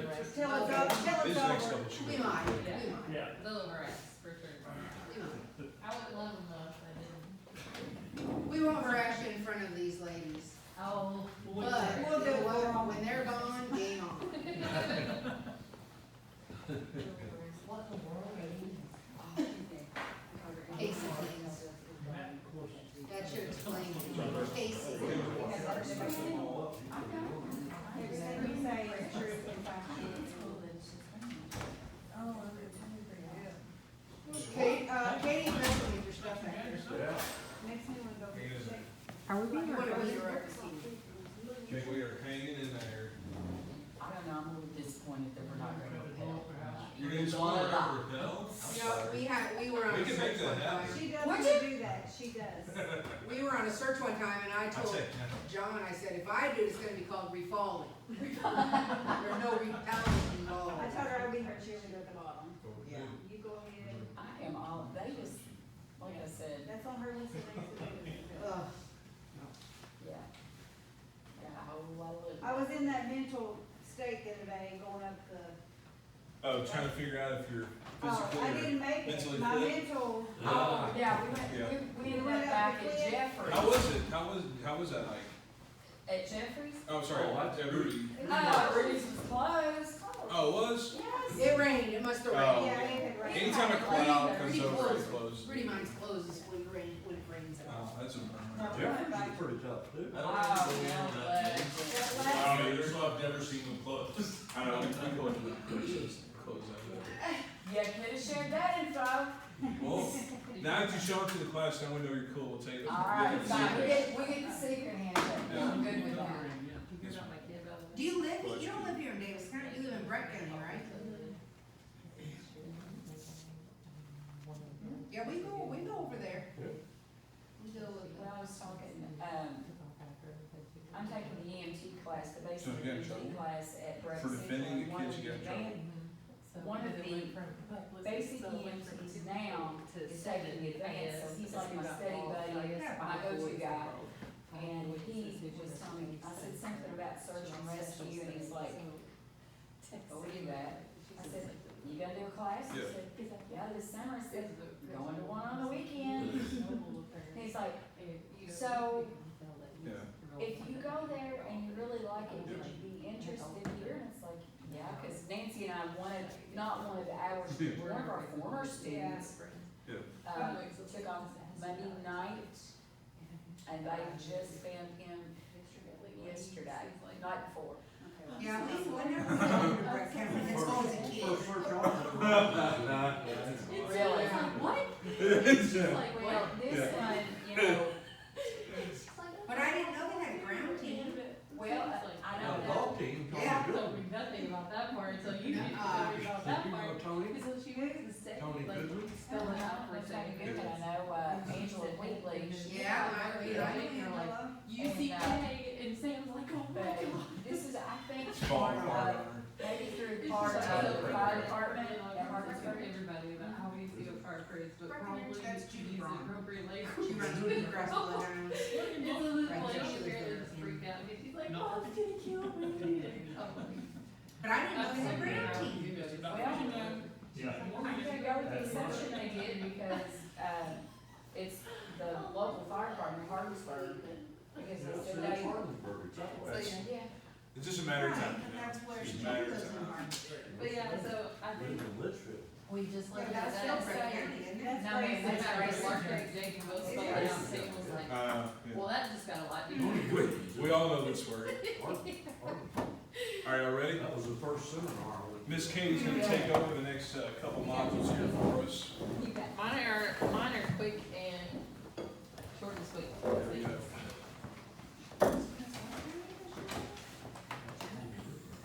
So this next module, responding to a search. So basically how this kind of works, I know Brian mentioned we fall under the jurisdiction of Davis County Emergency Management. So what happens is, if a person goes missing, they call 911, obviously, law enforcement, and then law enforcement will contact, either Andy Wall or John Klaus in order to tell them, hey, we need y'all's assistance. So from there, they'll reach out to Jim, who's our team lead, and they will determine what kind of teams we need at that point. Do we need canines? Do we need ground? Do we need just canines? Do we need just ground? Different things. So at that point, we have a system. Oh man, what's the name of the system called? That Call we- multiplier. Call multiplier. I kept wanting to say one call from the hospital. But same thing, one call. So it's what you guys are familiar with. So what happens is we get on there and we have the capability to send out a phone call and or a text message. Normally both happen. And we give all that information within that mass notification. So normally we get a phone call first, and then they say in the phone call, hey, press 1 if you can respond, 2 if you can't, 3 if you can bring the command vehicle, and then text message to follow with more information. So, with this initial, are you ready? That's the biggest question. If you're ready to go, we're gonna talk about ready packs in another module. So ready packs are just either a bag or a backpack or just any kind of bag, if you will. And again, we'll talk about it more, that has certain tools in it, and food, water, different things that you might need on a search. A lot of us, if not all of us, probably have our ready packs in our vehicles at all times, just in case if I'm at work and get a call, or if you're out and about and get a call, that you're ready to go. Water, always essential. You might not feel like you are, or you might feel like you're drinking enough water, but we always remind our searchers to keep drinking and stay hydrated. Extra batteries with flashlights, GPS, any of the above, that we always carry extra batteries. And again, on our command vehicle, we have all of this, other than really with the exception of some things, we have water, we have extra batteries. Compass, also GPS is not on this list, but compass / GPS. We have GPSs that the team carries on our command vehicle. We can issue out during a search. A lot of the team members have their own GPS, and it's just really what your preference is. But as long as you feel comfortable using that GPS and or compass, you need to make sure your comfort level is there. First aid kit, you don't need, a whole ambulance packing, but just the essentials that you would need to render first aid, if needed, for yourself, a teammate, or a subject that you might find. Proper rest, that comes with what Brian said earlier. Make sure that you're ready to go on a search. If you've been awake for 30 hours for some odd reason, you probably don't need to go on a search. Proper clothing, proper footwear, we will talk about that in another module as well. Also layering, I know back in December when we went to Dawson Springs, that Monday morning was cold as all get out, but then by noon, we were all shedding layers. So layering is also a very important thing for this. Proper footwear is very important. Denise will tell you this. In December when we were in Dawson Springs, she actually stepped on a nail. Jim did too.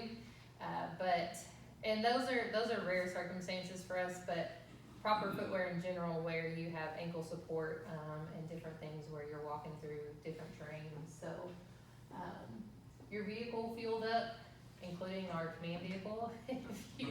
if you ever are trained to drive those, they're pretty simple, but keeping those fueled up are very important. Bug spray, another thing not on this list is sunscreen. If you're anything like me, you need sunscreen. So bug spray and sunscreen become our best friends depending on time of day or where we are searching. Pen and paper, we'll talk about this in a minute with initial briefing and different things, but pen and paper is always very, very important. There is special paper. I think Bright on Rain is the specific name for it. Yeah. And so it can get wet and not smear and different things like that. It's pretty nifty. They have all kinds of different size pads for that. Toilet paper, depending on where you're at, you might have to go. So you might have to need some toilet paper. I don't specifically carry toilet paper with me, but Denise does. So pretty much Denise is the Mary Poppins bag of our searches. And so if you need it, yeah, we have quite a few of those that are Mary Poppins bag people, where if you don't have it, you're gonna get it one way or another. And again, on our command vehicle, we try to keep a lot of this stuff. Another big thing that's not on this list is a radio. We have team issued radios, or we have radios on our command vehicle that we can issue to you. Again, a lot of people have their own radios. For about 3 weeks now, I guess this would be our 4th week coming up, but we've been trying to do radio tests throughout the county to see Stan, who is our communications guy. We've been doing a test on Tuesday evenings, and he'll set up the antenna and see how far out he can reach people. So we've been trying to kind of up or ramp up our radio communications, and that's important too, because in the event that we lose cell phone service altogether, which has happened twice in the last 2 years, or a year and a half, I guess, with the Nashville bombing and then the December tornadoes, it's always very important to have those radios for communication. In the event that we cannot communicate, we actually have a rally point that we always report to as a team, or can report to as a team if something catastrophic happens, and making sure that our family is safe and ourselves, we are safe. And then at that point, you can meet up at the rally point, and in the 4 years I've been a part of this, we've never had to do that, but, that's also a piece of the communication. Is just being familiar with the radio and the GPS and different things, and so, you're never on a search by yourself, you're always with a partner, but, still being able to run those, pieces of equipment is very important, especially if you run as a backup for a canine handler. They are gonna be focused on their canines, and so you're gonna have to be the one to run the radio and run the GPS and different things like that. So the initial report, so when we get that phone call at 2:30 in the morning or 9 o'clock at night, depending on when it is, that initial report that, our team lead is gonna send out to us is not necessarily the exact location of the search. What they are gonna send to us is the staging area more so. Does this have a, oh yeah, it does. So the staging area, so how I said that text message usually follows that phone call. That is gonna be an address to the staging area where you report. So, again, that third bullet right there is specific instructions as to location of staging area. The expected, what is expected of responding resource? So again, this kind of goes along with this last bullet of, do we need the command post? Do we need the dogs? Our generator, we have a generator on our command vehicle. We do not have an ATV and we do not have boats, so, but there will be times where they might ask for the command vehicle. There will be times that they don't want the command vehicle, they just want us to report on our own. There will be times that they want just the dogs again, or they don't want the dogs at all. It's really just the nature of the search. Every search is different. We have all of our radios, like I said, if we have our own or the ones that are issued from the command vehicle, they are all on the same frequencies. Our radio guys, they can set those frequencies up on your radio. That way we can all communicate with each other. And you can lock that frequency in so it does not get mumbled or as you have it all packing with all your stuff. So those are locked in there and we can communicate with each other. And then usually they will send out general information as to the lost subject and or subjects. So they might say, we're searching for a 36-year-old man, report to it's pretty basic, the things that they send out in the initial text message to us. We'll get into the initial briefing once you're actually on scene here shortly, but this is just the initial report and how you actually respond to the search. So when you finally arrive on scene, the number one thing that you must do is sign in.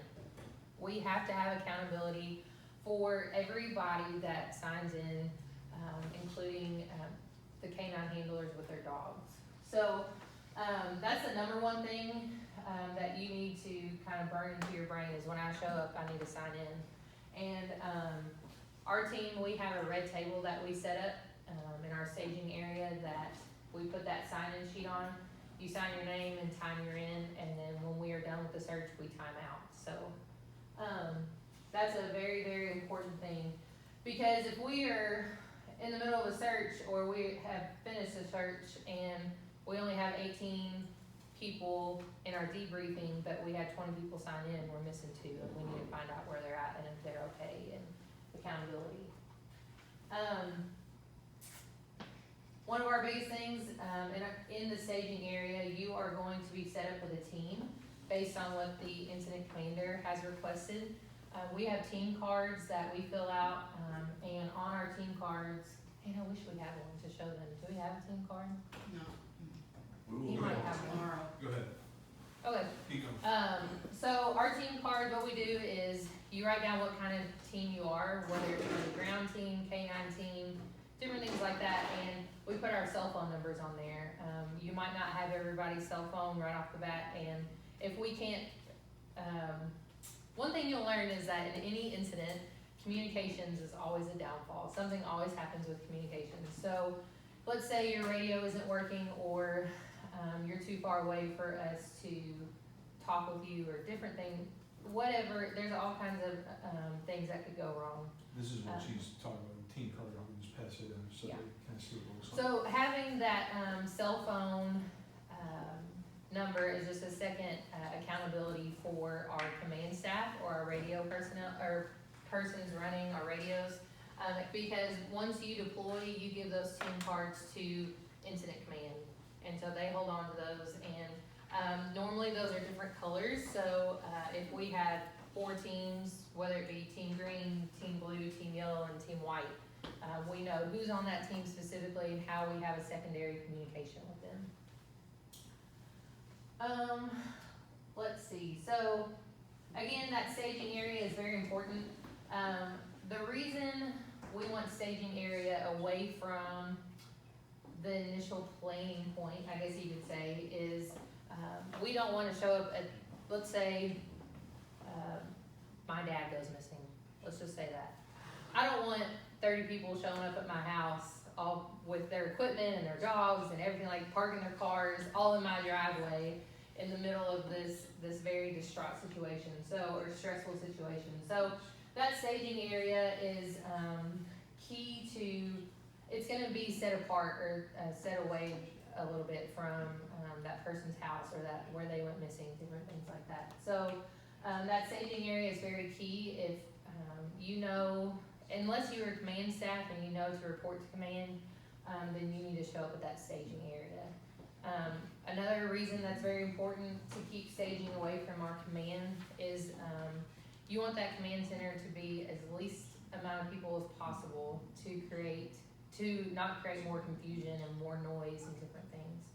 So, that staging area is set apart where, people can be talking or they can be getting their things ready, different things like that. But, our command, you wanna keep that away from command as well, just because they're trying to figure out an initial plan of how they want to deploy everybody, and, so that's the importance of that staging area kind of being set aside.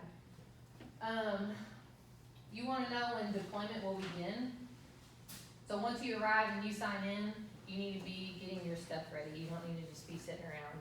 Again, a search is very time crucial. So, especially with different types of subjects. So when you get there and you sign in, you need to be getting your things ready and be ready to deploy.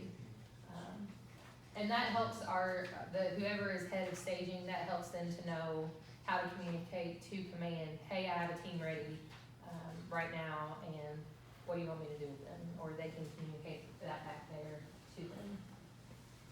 And then, again, check your necessary equipment. We always do a radio check before, we take off on a search. We always want you to turn on GPSs and make sure they are working properly.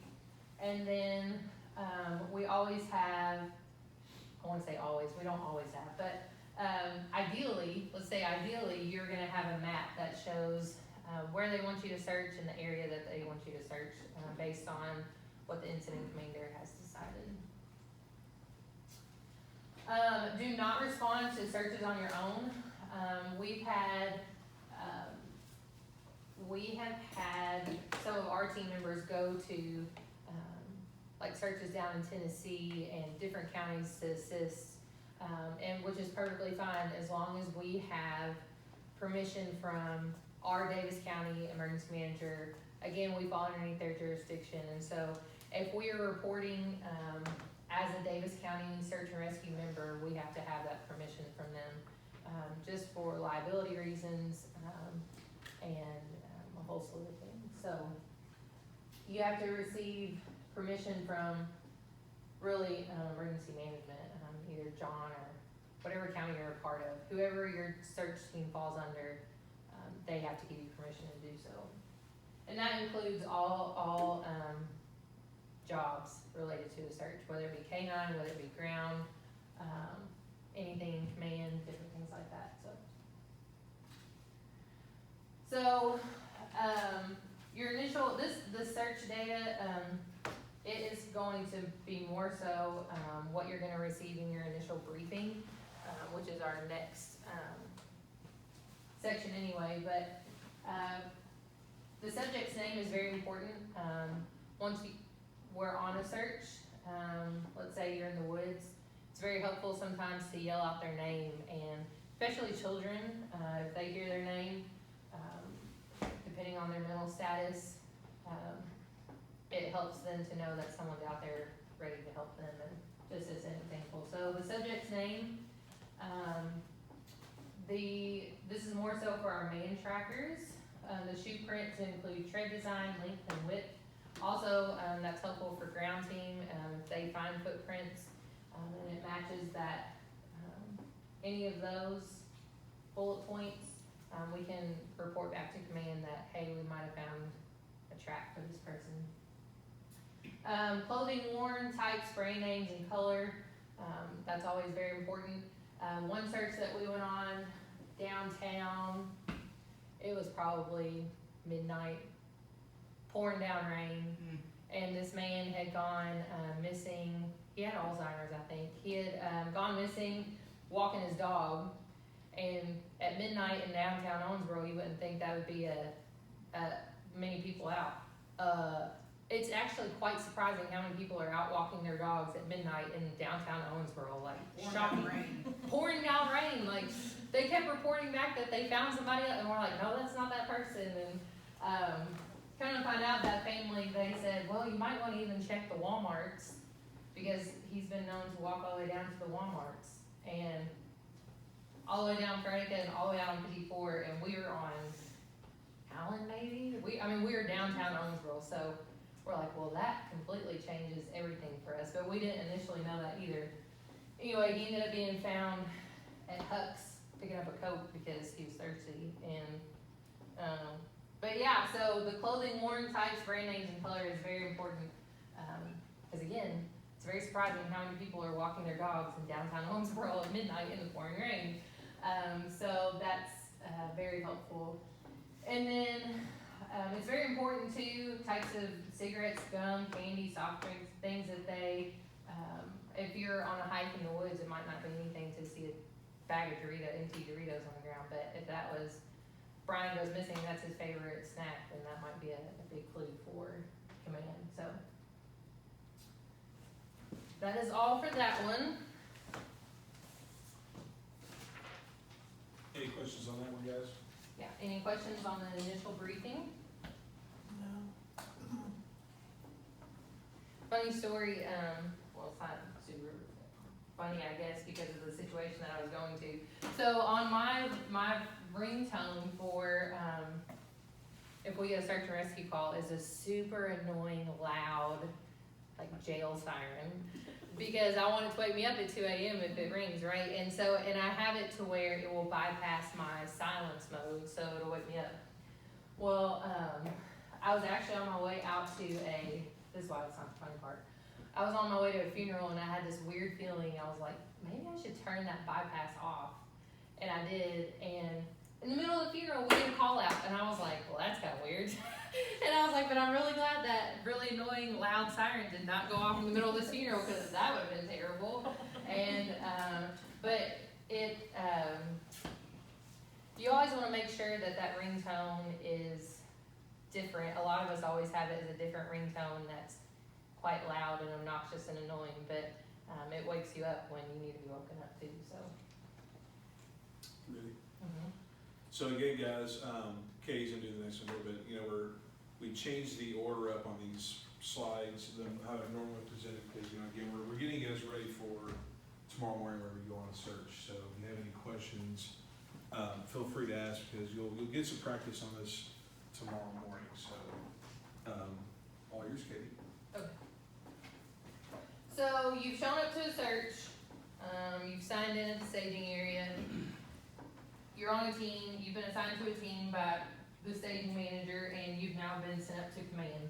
And this is where the briefing takes place, your initial briefing. So, briefing is one of the most important activities on a search.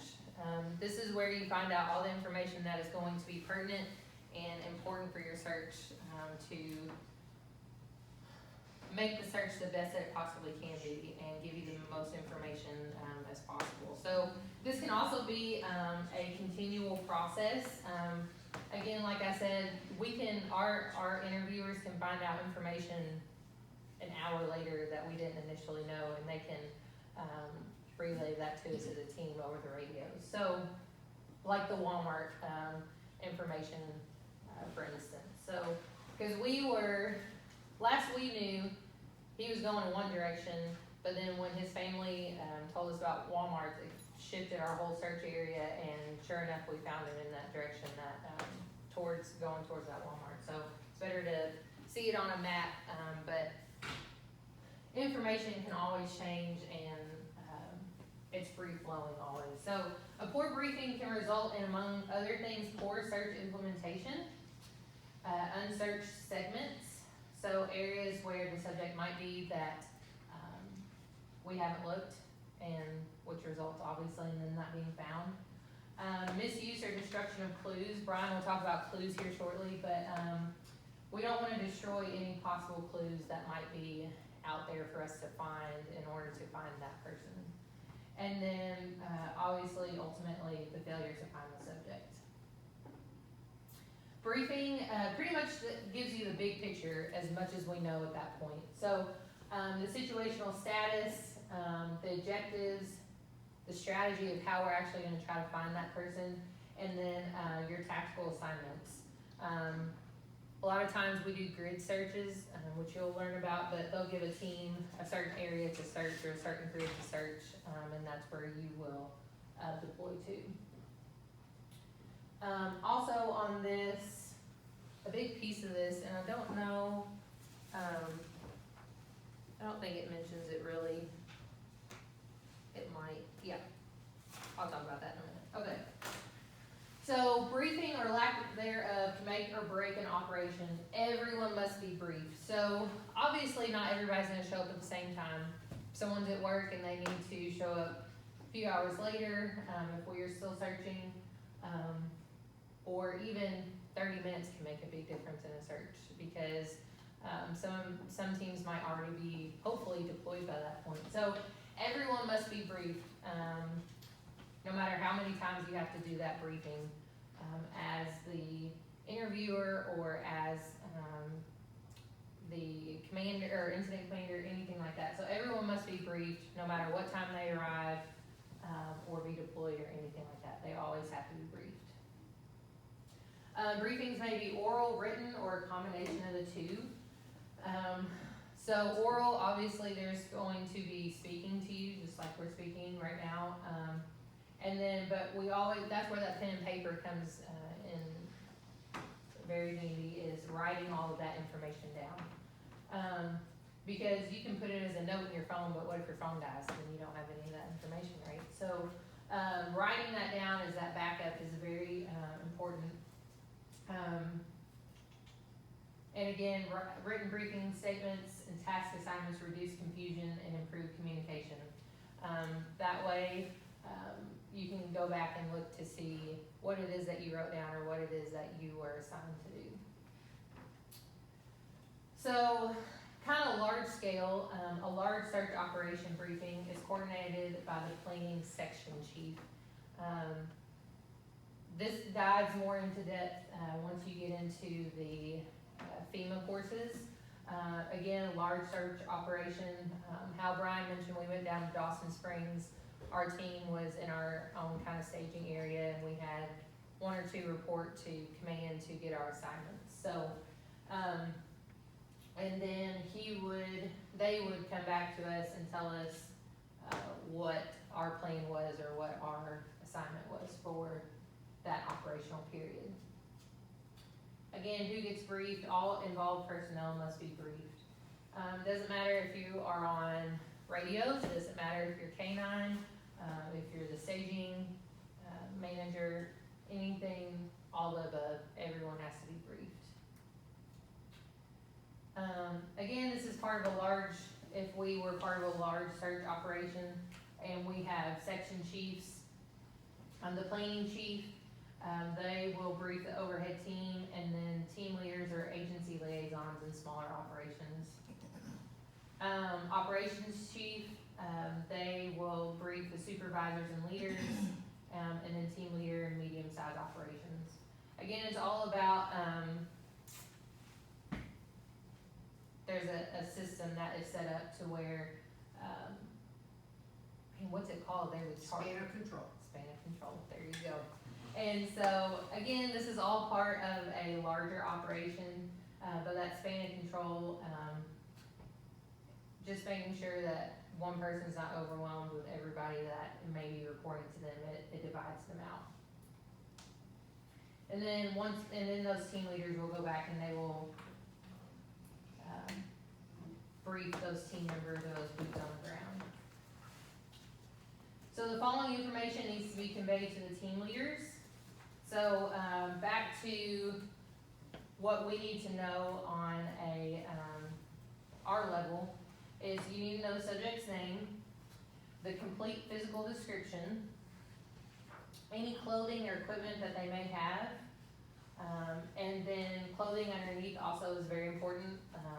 They have a black sweatshirt on but a red t-shirt on underneath and they got hot and want to take off their sweatshirt, totally changes their look, right? So, their physical condition, physical and mental condition, are big components. We'll talk about that, a lot in another section.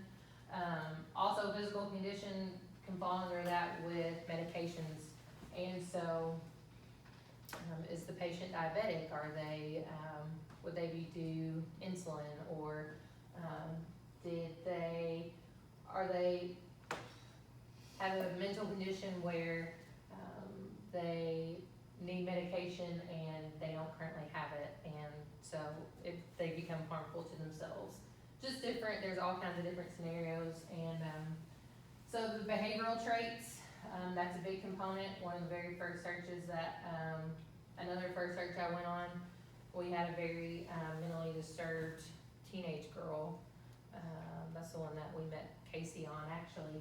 And one of her behavioral traits was she thought she was a cat, a wolf. So she hid in brushes and thorns and all kinds of whatever you can imagine. But then she launched up out of that. Out of heavy thicket, thicket, yeah. And she launched up out of that thicket and pretty much tackled the law enforcement person that was there and found her. So legitimately thought she was a wolf. So, that's a thing. And so you never know what you are going to encounter, and all of that is very important for the safety of them as well as the safety for our searchers. To know that the girl thinks she's a wolf and might attack you is very important. I know one girl, it was in another county, the Amish girl that went missing.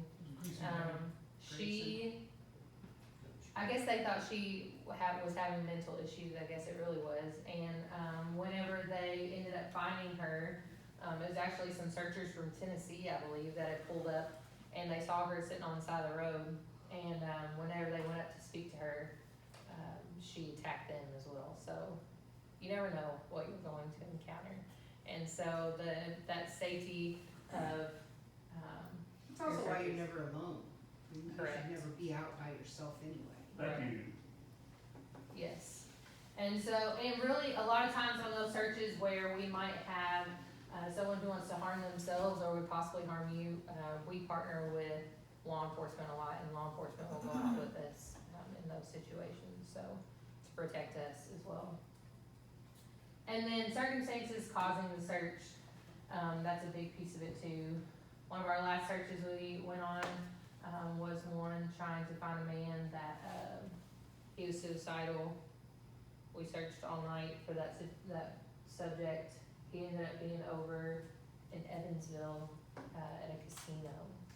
So he changed his plans and hopped in a car with some buddies and went over to the casino in Evansville, and we were out all night looking for him. So. What do they call that? Bastard search.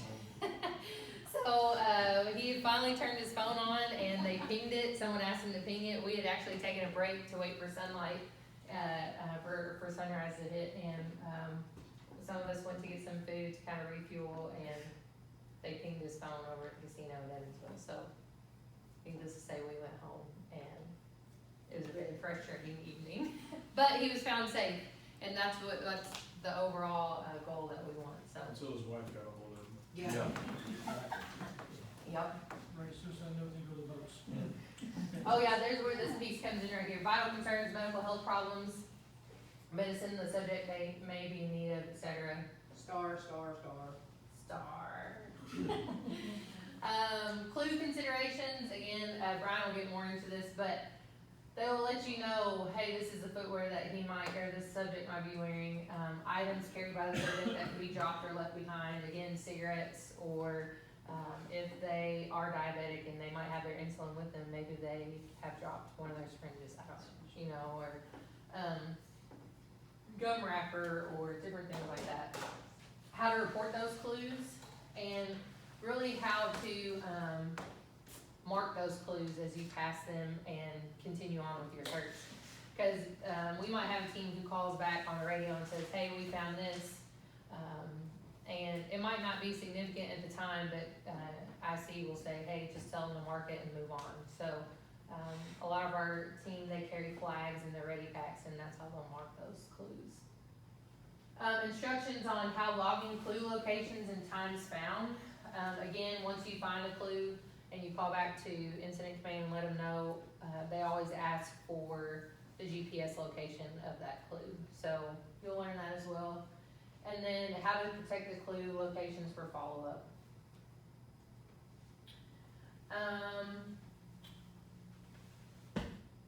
Subjects trip plans, terrain hazards, etc. in the assigned search area. Everything, you know, there it is right there. And then current and predicted weather in assigned area. So it's very important there might be totally different hazards if we're searching inside city limits compared to going out into wooded area, you know. And then current and then predicted weather is a very key thing too, because like I mentioned in Dawson Springs, it was cold and bitter that morning, and then by noon it was almost 70 degrees, so, but that's winter in Kentucky too, so. And then subjects trip plans, do you know? Like, through the intel coming in and in the process of getting this information from subject's family, you know, he may have went fishing, or you had a desire to go fishing. At that point, you gotta look, check inside the house, see if his boots are gone, see if his fishing equipment's gone. That's the subject's plan. That gives you an insight of where you wanna start deploying teams. If his old shotgun's gone, and he talked about going maybe squirrel hunting, and you want to start maybe checking the high ridges up there where all the nut trees and stuff are. If his fishing rod's gone, then the high probability areas start to become the pond and the lake and the creek. So that means quite a bit to you, gathering that intel and getting that coming back into your team from a managing standpoint. Thanks. That helps me a lot. That's like a light bulb right there.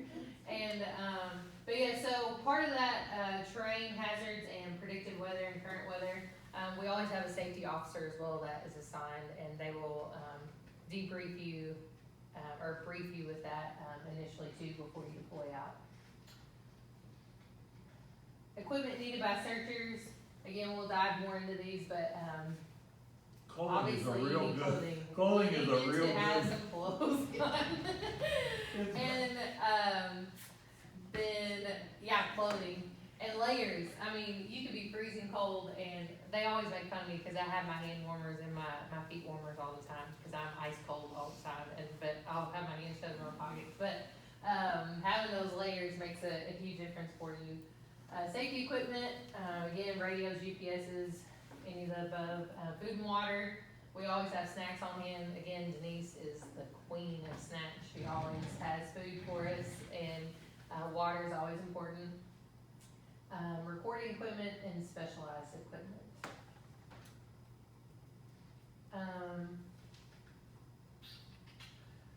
A big thing that we talk about whenever you're first briefed is use of codes. So because command is usually set up somewhat close close to where family members might be, just because your interviewers are up there talking to family. Or even if your interviewer might have a radio on them and that the subject's family might overhear, frequencies that are coming through or radio transactions, we don't wanna call and just say, hey, we just found this person dead. And so we have code words, that we use as a team, but that can also be code words for, our own teammates. So if one of our team members gets injured, we have a alert that we might say on the radio, and that means all of us stop, and we need to help that person first. And so, use of codes, again, the frequencies, we always have our radios locked on the right frequency that we need. If you're on, that's why we always do a radio check also before we leave, to make sure that they can hear us. We always want reporting details, when to report in and where. We always want to, if you've been given an assignment, every 15 minutes or so, we want accountability check-in. So, hey, this is where I'm at. If we haven't heard from a team for a while, we'll reach out to them and say, hey, where are you all at right now? Just that accountability piece and make sure that they are paid. Transportation details, and then, because we've had times where a team will take off and instead of walking all the way back, we might send them a transport to come pick them up and bring them back from in, different things like that, and then how long teams will be out. Normally we do not set time limits, I guess you could say, but we'll call teams back in to either give them rest or give them a new assignment, different things like that, if they've completed an assignment. Or we'll just say, report back to command for your next assignment, so. Something that's very important, who the relatives or close associates are and where they are located. We've had, actually this was, Brian doing a tabletop, exercise before, but there was a man in Henderson, I believe it was, before, I don't know how long ago that was, but anyway, he went missing and they ended up finding him a few blocks over, I guess it was, but he had headed in the direction of his childhood home, and that actually happens a lot with subjects. So who the relatives are, I know, I've heard about a search that the rest of the team went on. It was before me, or my time, I guess, on this team, but a lady had, I guess, gone missing and went to a relative's house, but the other relatives had not reached out to them, I guess, so. They didn't tell us that there was other relatives in the area. That's Yeah. what she meant. Yeah, and so that's always very, very important, is who the relatives and close associates are. Again, that the bastard search that we went on, those close associates, his work buddies had picked him up, and we had no idea that was a thing, and his wife had no idea. And that's hard too, because his wife had no idea that he would have been close enough with them to go to a casino in Evansville with them, so, it's just, you never know. And then, media procedures. So no matter what type of incident you have, and we even have this issue with hospital side of things, media can either be your best friend or your worst enemy. More times than not, they're gonna be your worst enemy. So, we do not talk to media. The only persons who should talk to media would be anyone in emergency management, or our deputy director, the director, and we leave that to them. And then if they wanna designate someone else to speak to media, they will. But you want media as far away as possible. And, so, if you're approached by media for some reason, just leave it be. Just keep on walking. And who the media liaison is, again, you'll hear the position of a public information officer. We no longer really have that. What we have is our interviewers, and we let Davis County Emergency Management take care of the media piece of it.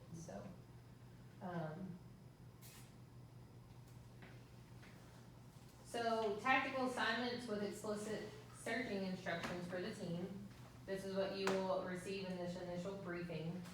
So they will give you a specific area, where to start and how to get there. Marking procedures, expected, probability of detection, configuration. So this is a lot of big words that, we'll go in more depth to. But, this will, basically they're telling you where to go, why to go there, and how to take care of that area. So they will let you know if there's adjacent teams with you. When we were down in Dawson Springs, we did a grid search, and they let us know, hey, you guys, I think we ended up having 6 teams on that first day, and we all had a section. So there was a team beside us on either side. And then have other teams search the area, when to start, when to stop, what to do if the subject is found alive, injured, dead. Again, we have 3 different codes for all 3 of those. And then instructions on how to protect the scene, especially if there's gonna be clues, or even if it's turns into a possible, I wanna say crime scene, but a lot of times we aren't sent out on crime situations, I guess. Switch. You've gotta treat it as if it could possibly go criminal. You never really know when something could go wrong for you. Over the next few, you might find a bloody axe or whatever. At that point, when you're looking at these clues, do you wish you would have treated them a little different? Yeah. So, treat every clue as if it's, some of the utmost important there on it. And, how to protect that scene. Spacing is a big thing, especially if you're doing what we call a line search. You don't want to be too far apart from each other where something might be missed in between you, but you don't want to be too close together that you're wasting those resources too. So that's something that you'll learn about as well. We did a line search in Dawson Springs, and then we also did one, actually the other one was in Dawson Springs too, wasn't it, on that one property. Back in the fall. That one was a little tougher. Yeah, because the terrain was a lot different. And terrain is gonna impact line searches just because one team might be far down a hill or part of the team might be way down a hill, and then you might be on top, but you wanna be able to keep that line completely straight, so. So that one was very difficult, cause we had a crazy terrain that we were going on that first Dawson Springs one back in the fall. It wasn't crazy for me, I was on top of the hill the whole time. We had barbed wire fences that we were trying to cross, and it was just a mess. Anyway, so that's where that spacing comes in. Let's see, that's pretty much. Again, who's in charge of what, mission organization chart. With our team, we're pretty small, I guess you could say, in the sense of when we show up, we kind of know who's going to be where. And how Brian was saying, everybody kind of finds their niche, if you will. And so the mission organization chart, who's in charge of what, that's important for more so if you are responding to assist or aid in another location, I guess you could say. That's very important as well, because you want to know who to report to without breaking that chain of command. Debriefing instructions, we'll talk about debriefing in a little bit, but where it will be and when, who to report to, what information will be needed, and in what format. Normally, debriefing with the searches that we go on in our area happens at the end of the search.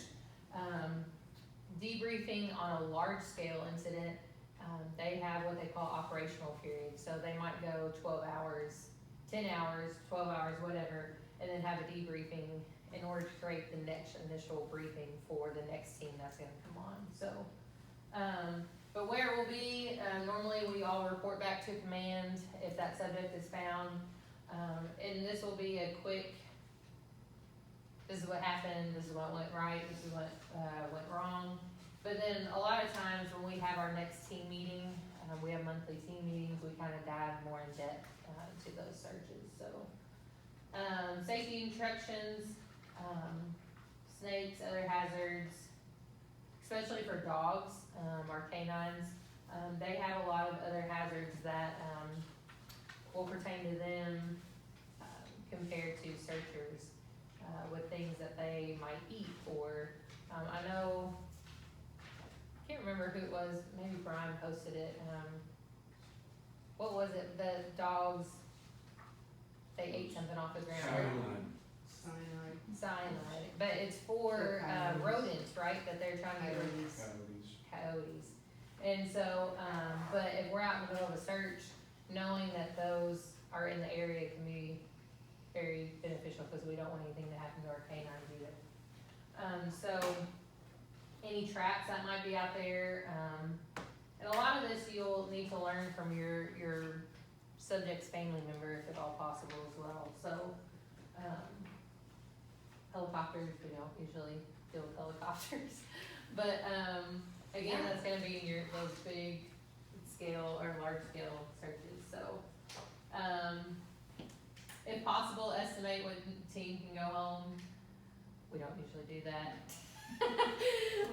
We're in it till the end, and so, if at any point though, you, decide that you need to go home and rest, or you need to take a break, or you need to go to work, whatever, make sure that you, with your team, your entire team comes back to command, and you sign out and let them know that you're leaving, so that way they can kind of reconfigure that team if they need to. Just don't hop in your car and go home, because then we're gonna be searching for you as our next subject. So, you go home and fall asleep and turn your phone off, we don't know what happened to you, and then we begin to get worried. So, we don't usually estimate when the team can go home. Sometimes we have, and then it's just kind of pointless to try, because it always ends up being a lot longer or shorter or whatever. So, we've been in the process of driving to a search, and we get the call that he was found, or they were found, and so, you just never know. And that's the importance too of being prepared with water and food and different things, because you don't know how long you're gonna be out there. If you have medication that you, take or that you need, bring that with you as well, because that time estimate is never gonna be exactly accurate.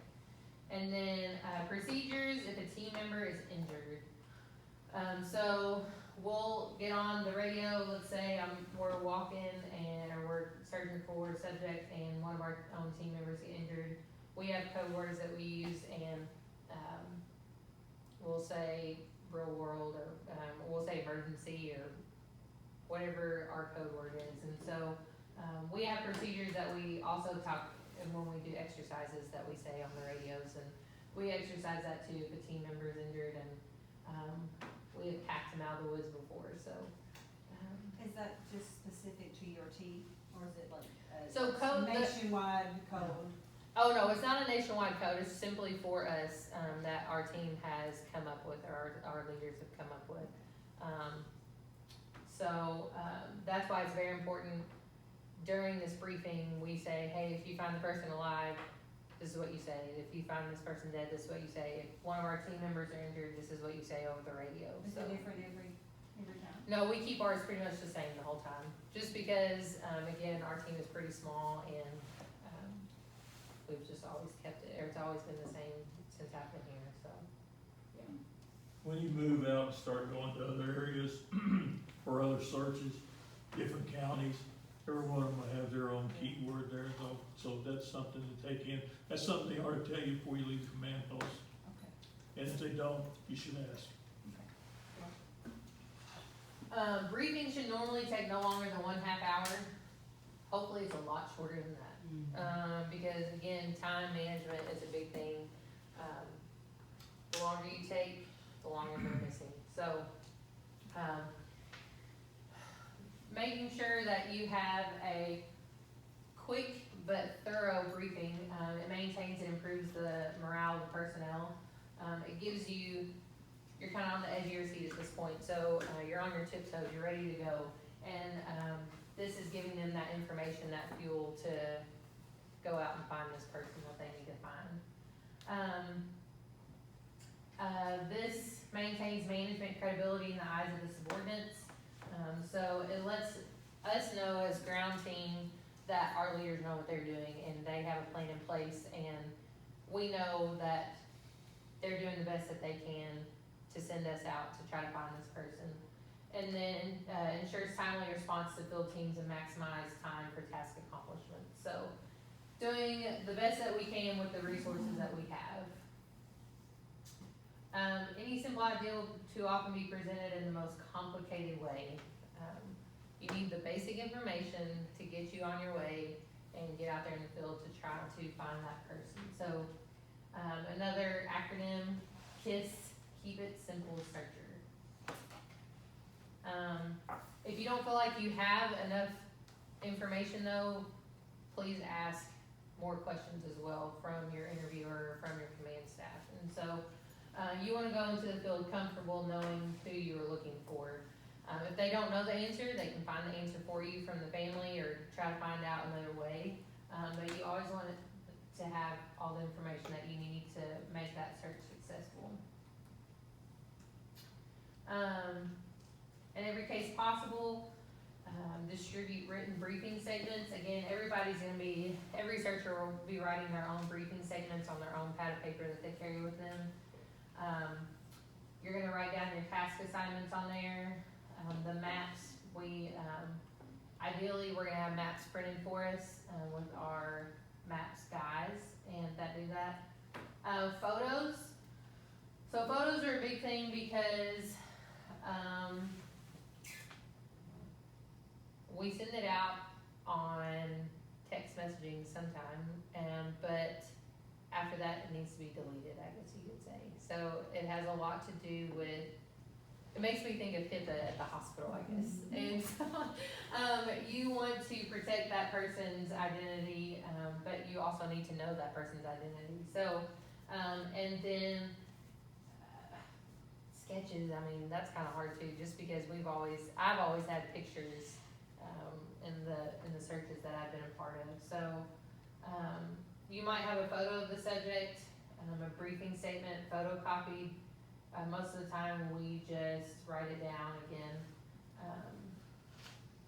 A sketch of the soul pattern, that might be more in depth with the man trackers.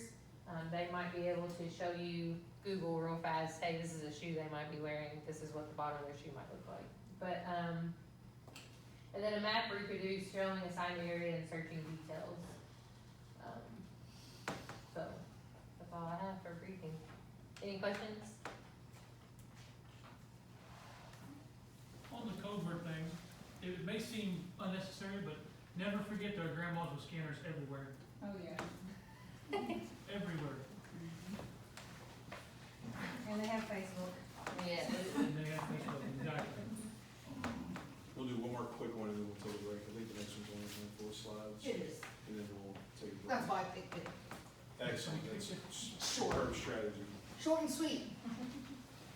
So sketching of the soul pattern, Sweet. that's, even in today's world and tracking, not that you guys are interested in tracking, but that's what I do, and that's what Casey and Joe, we're all trackers, so the reason why you sketch it is because you become intimately familiar with it. You understand the individual components of a shoe print, and then whenever you're out there looking for a shoe print, you may have only a single lug from that shoe, that boot, and you'll label. You got that seared in your mind because you've sketched it out. You've seen that track before, so that's why we do that. You can take a picture too, but if you have the time to sketch it out, that's always nice. We didn't search it today. Mhm. Sorry. It kind of goes back to when you're in grade school and the teacher always said, write all your spelling words at least 3 times a piece. Same thing with sketching the shoe print. You pay more attention to the details if you have to reproduce them on a piece You of have a paper. clicker, Katie? No, it's underneath. Steeler. Katie stole the clicker. There it is. Thank you. Okay, I have determining search area. You girls can stay away for like 4 slides, that's all it is. All right, where are you gonna go? Where are you gonna search? 3 methods, and actually, this is gonna be the job of the I don't know what page it is. Those books are so jacked Yeah, up. they're about. I can't even tell you what page it is. Of your incident commander, they're the ones who, when you get there, they're the ones who are gonna make where they want you to go. And this is gonna talk a lot about my favorite class ever, which is lost person behavior. I took it with numerous times. I'm having a major brain fart tonight. Thank you, gosh. You can throw something at me, Joe, it's okay. I've had plenty of those on. I just noticed that she was this tall. Anyway, if you ever have the opportunity to take that class, that's like my favorite class ever in search and rescue anything, is lost person behavior. Anyway, so back to where are you gonna search? There's a theoretical search area, okay, so I saw this person at this spot at this time, okay? That's a pretty good indication that probably that's correct. You know what? Could be wrong. Or that's your last known position, or that's your point last seen. Last known position would be like, okay, I know he said he was gonna go fishing, okay? We saw him fishing, but that was like 3 hours ago. Is he still there? Who knows? Probably not. All right, here's how you're gonna do this. This is a bunch of math stuff.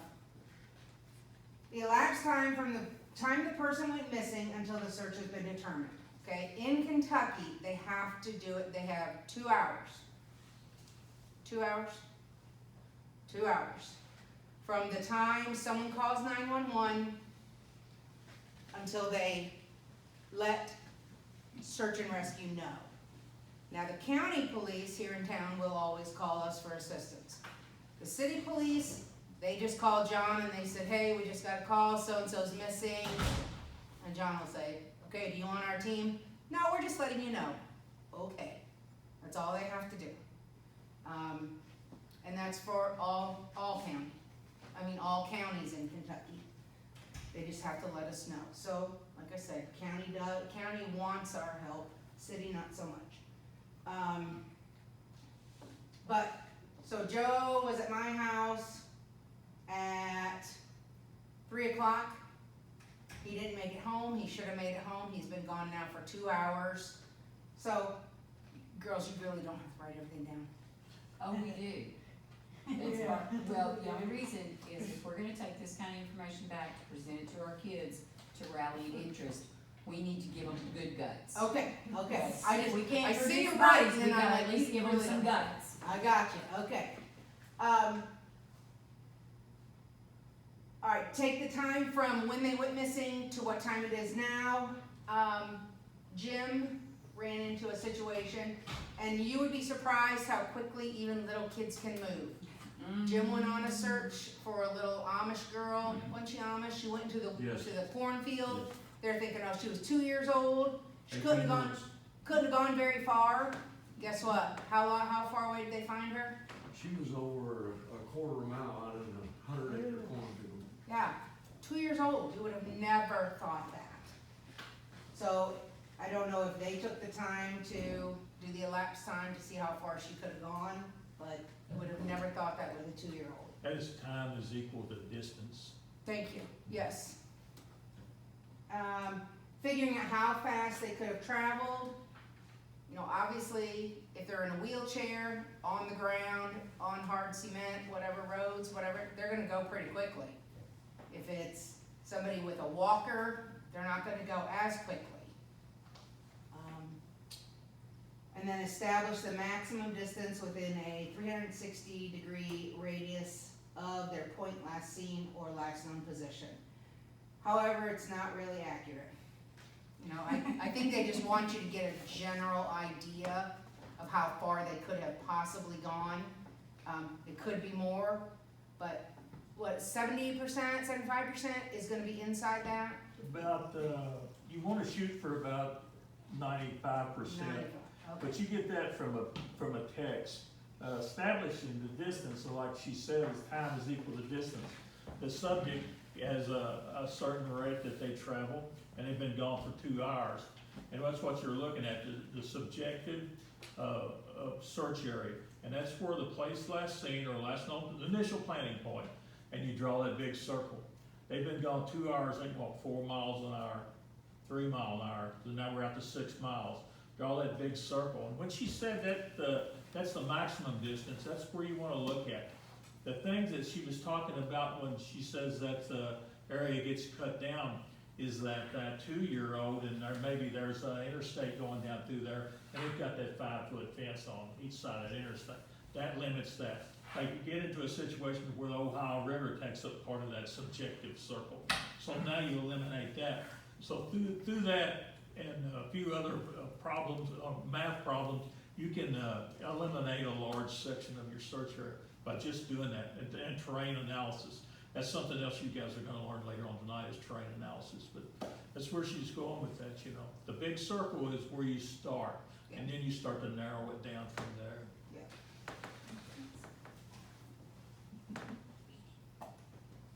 Okay, it says, example, if the lost subject could have traveled 5 miles an hour and has been 5 hours since the subject went missing, the theoretical search area has a radius of 25 miles in every direction. Okay? That's, I mean, like I said, you have to take a lot into consideration.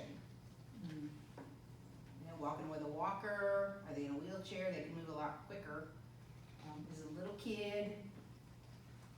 That's where your class comes in, that lost person's behavior. I love that class. They had a thing last night. Casey, did you go to that thing last night online? The lost person behavior taught by, what was that guy's name you named earlier? Bob Pester? Yes. It was from 9 to 10. It was totally full. I think you shared it.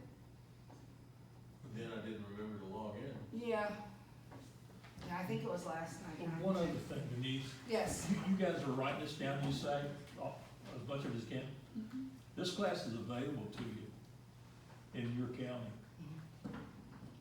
So all you gotta do is make the request for it, get your team together. You guys have a search and rescue team? I am positive it is led through Hardinsburg Fire Department. Yeah.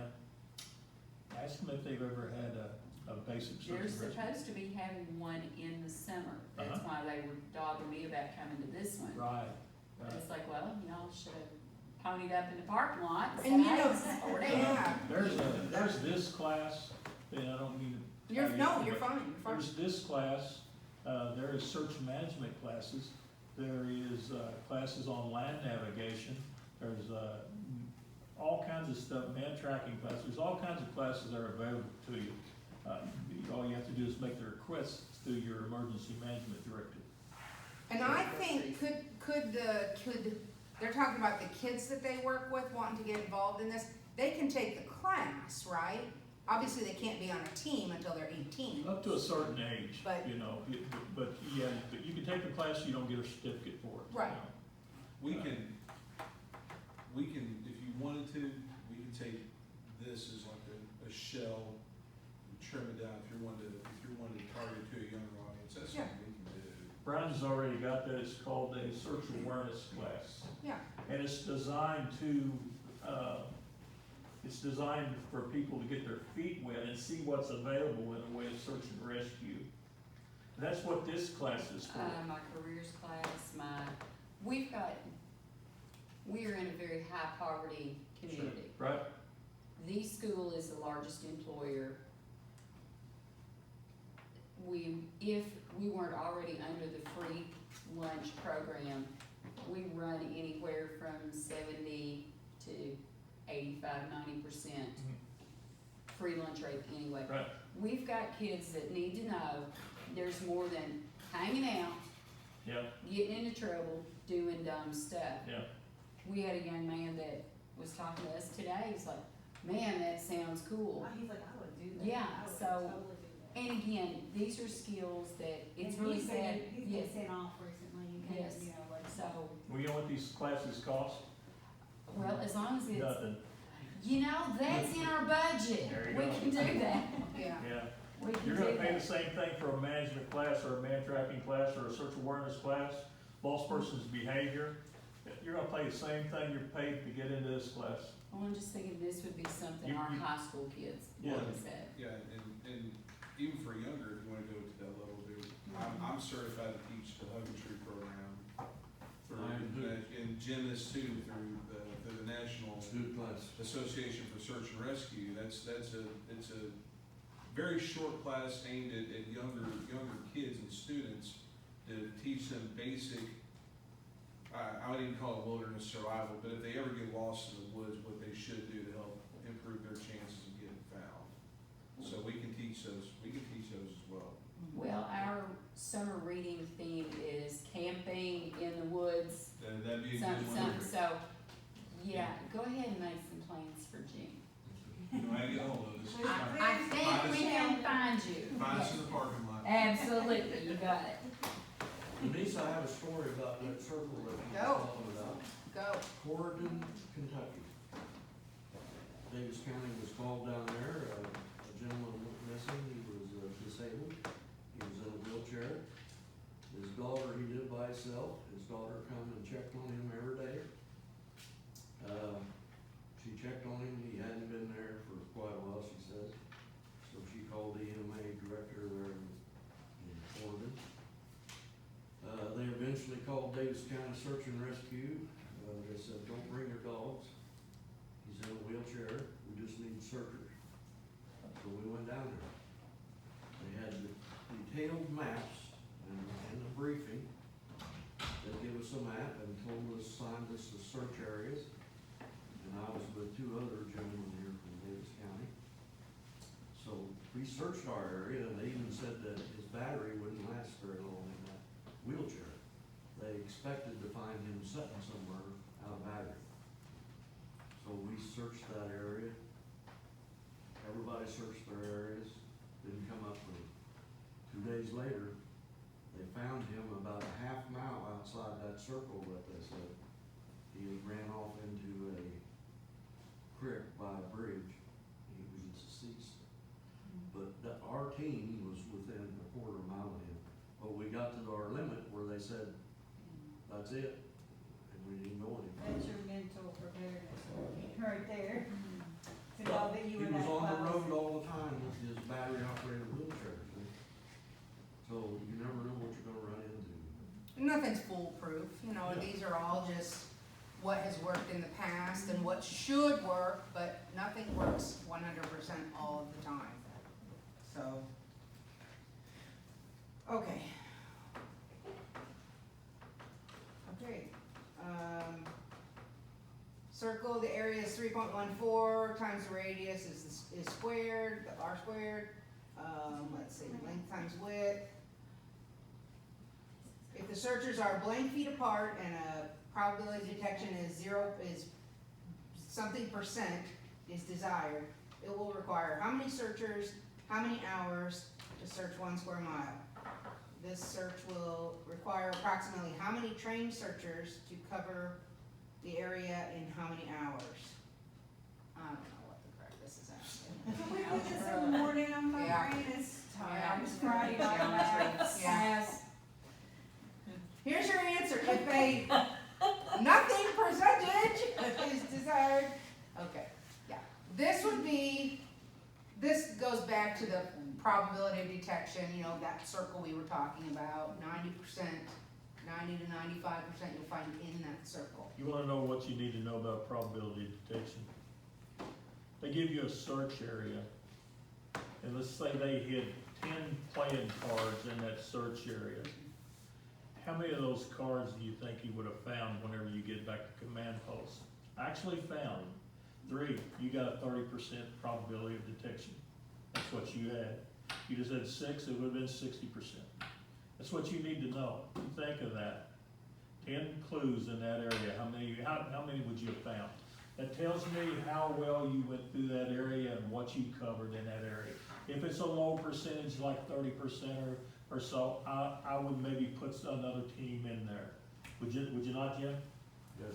And if it's a high probability, like a 90%, I'm probably gonna doubt what you're telling me at that point, because you're not gonna find 90% of the clues in that area. So, you know, you gotta weigh all that in. Yeah. So what, My flashlight fell out. Such a lot Yeah. of. you want a medium of the road, you know, probability. Well, You'd love to have 90, you'd love to have 100%, but reality is you're not gonna find all 10 cards. Casey? it's a struggle with your own legitimate self-awareness. Like, can you admit just whether you would have seen things or not? You want the highest probability of detection possible, it's just, it's not possible or likely to get past a certain point. Yeah. So there's lots of people that will come back and be like, yeah, they may even say 60, which sounds good, but you know they probably got like 15. They're gonna weigh in on the heavy side. Which is why we felt so good, like Brian said earlier, when that FEMA team came in and said they had confidence that we had, you know, they really didn't need to do too much because we had covered that. So that really boosted our egos. That feels pretty good, doesn't it? It did feel really good. Yeah. Okay, using statistics from actual lost subjects of various types and ages, that goes back to that lost persons behavior class.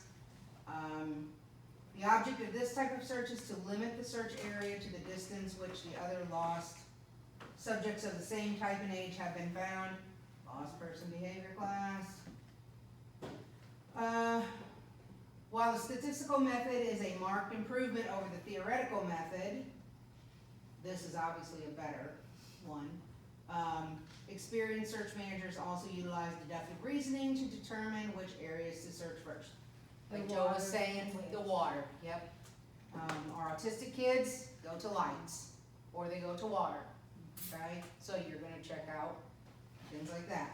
Obviously, if it's an older person, we ran into that when we were looking for somebody in Elizabethtown.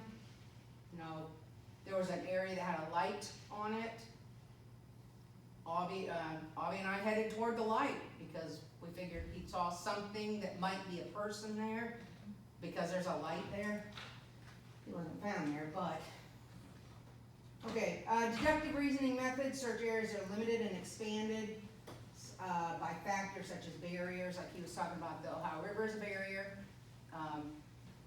Real thick thickets will usually be a barrier. Okay, nobody wants to walk through a thicket where they're gonna get all chopped up. Rivers, lakes, cliffs, other areas where subjects are not likely to go.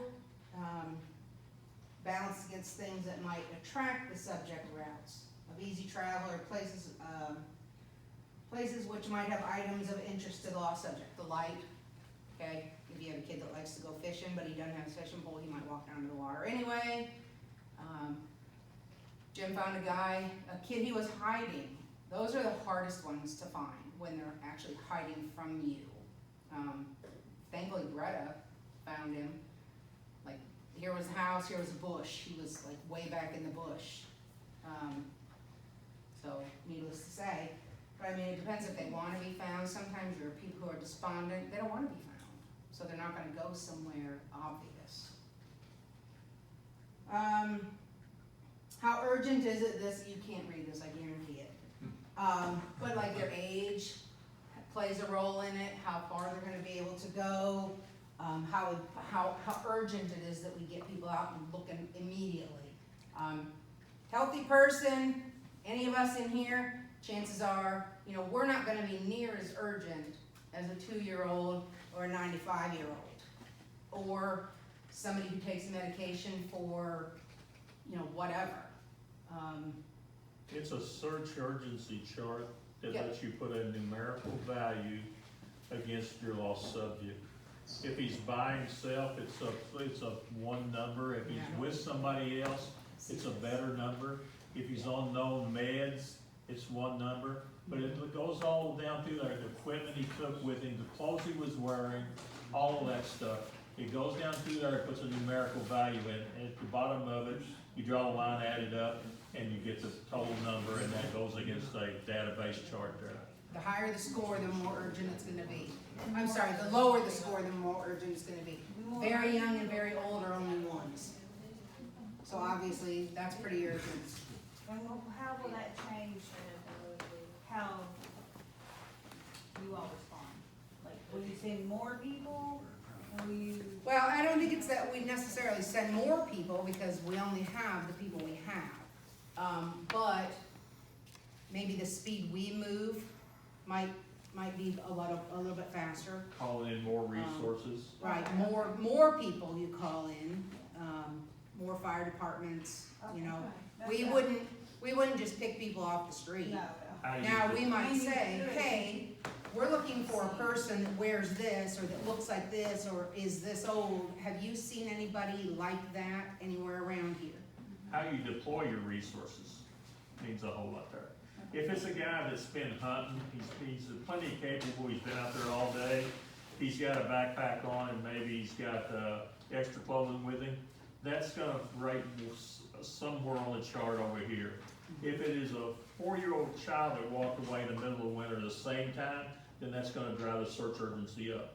At that point, how you deploy your men trackers, how you deploy your, rapid response teams, and how you deploy your K-9 teams, it's gonna mean a lot to you. Okay. I'm gonna do more for that, 4-year-old child than I'm gonna do for Casey back here.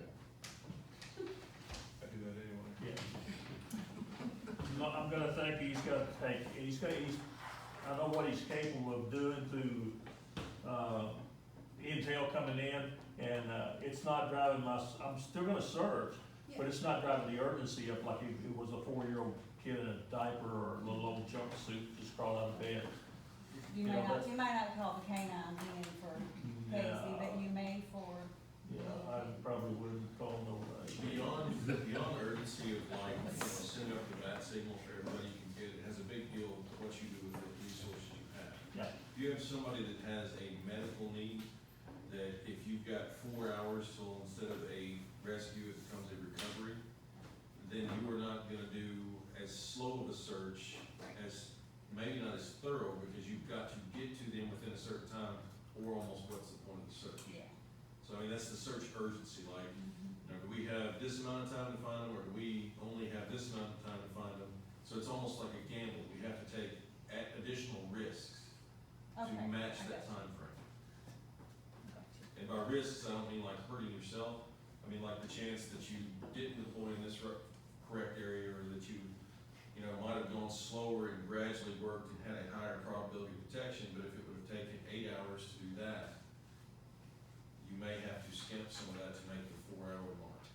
We've got that small child, and he's cut loose out here, and let's say there's water or a cliff area, maybe half a mile out or something like that.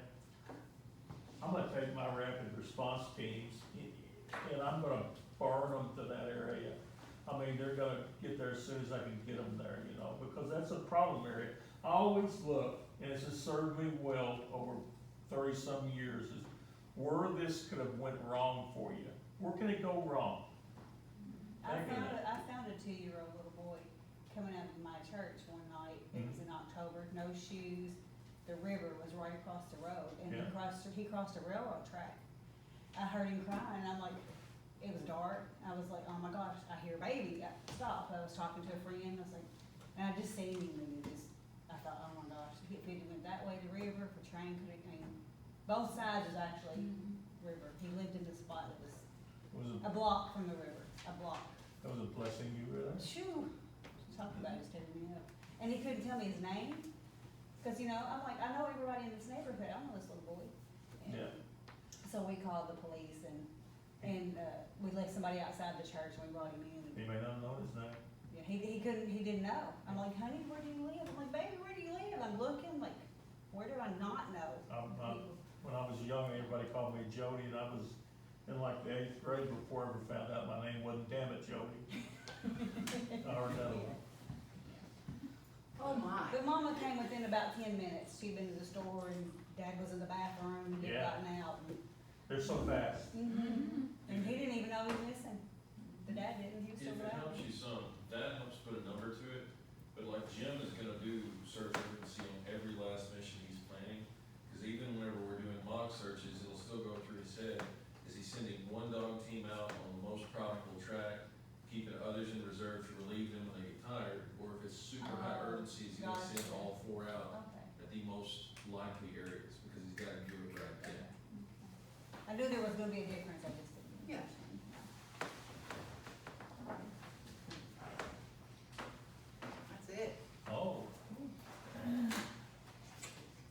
Any questions on that one, guys?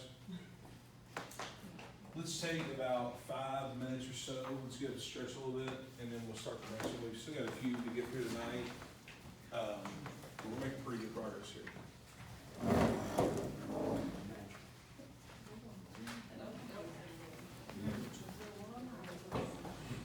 See that happen? It's interesting. See that happen? Honestly, It's happened. the That happened. variance. I went to church and Jazz and Corey and I went to church and left Paul there with Logan. Logan was 3.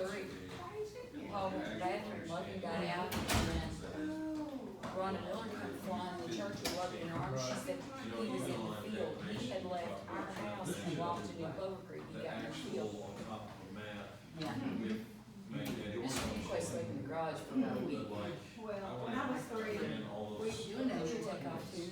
I take on these flooding in the creek. Oh, yeah, here. And that's what they were, they found me flooding that time.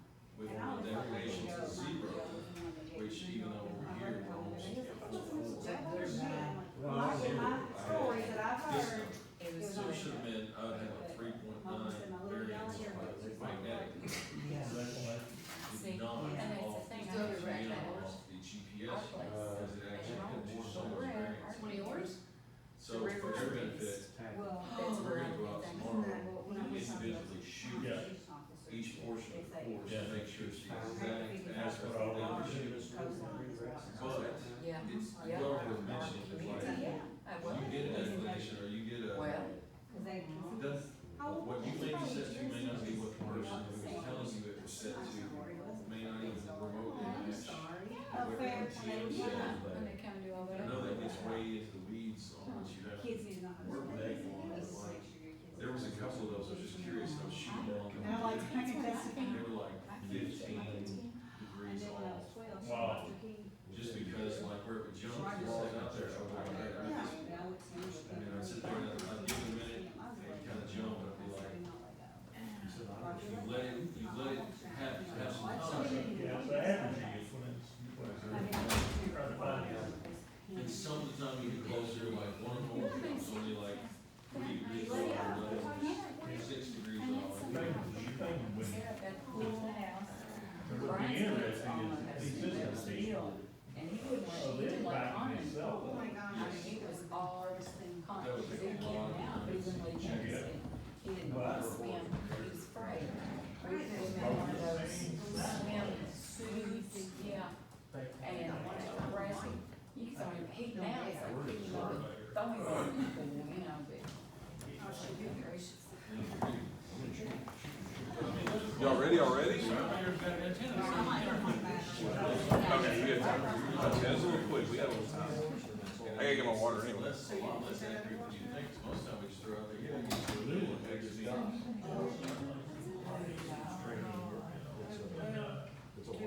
most parts of Well, it's really, enough if it can be accurate. if you get within 4 or 5 meters of your intended spot, if you're searching, you're gonna find it anyway. You search the area. Yeah, that is kind of scary. She died in April 3 years ago. Did she stand right in front of you? If you're calling in, hey, I found a victim, where at, blah, blah, blah. It's easier If for they you go to have it 15 meters, they're gonna find you. It's not, it doesn't change, it doesn't change the outcome, it doesn't change the outcome. It makes it a little concerning just how close you call it to yourself right there. Oh, And then, Right around, man. I'm not just something so close. Right around. cold, they're older. That's the difference between what the military has and what anybody else uses.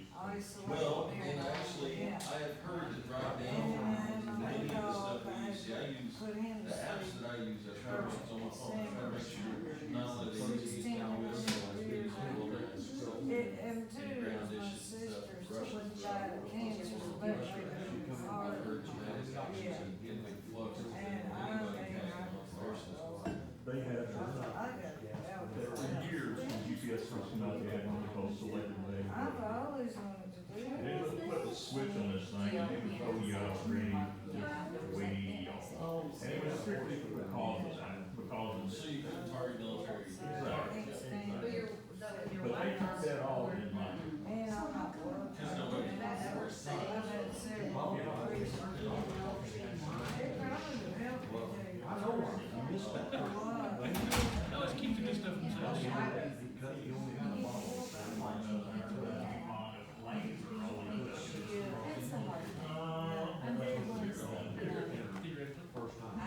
was. There's no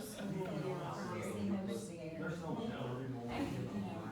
All right, we'll go ahead and pick it back up here, and we still got a little bit to get through before tonight, so we'll go ahead and pick it back up.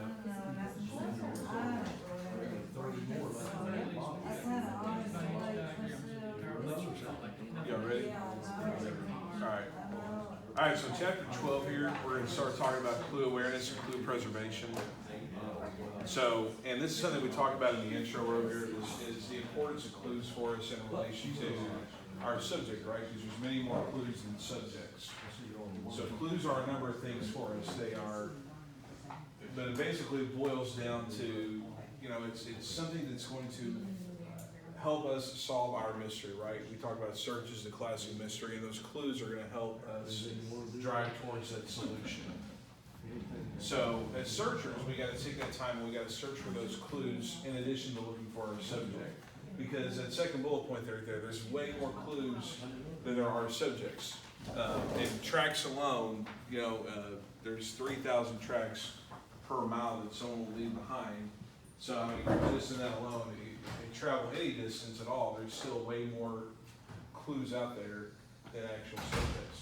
So the detection of clues, and what we're trying to do there is we're trying to reduce that search area. You know, we talked about earlier the circle, right?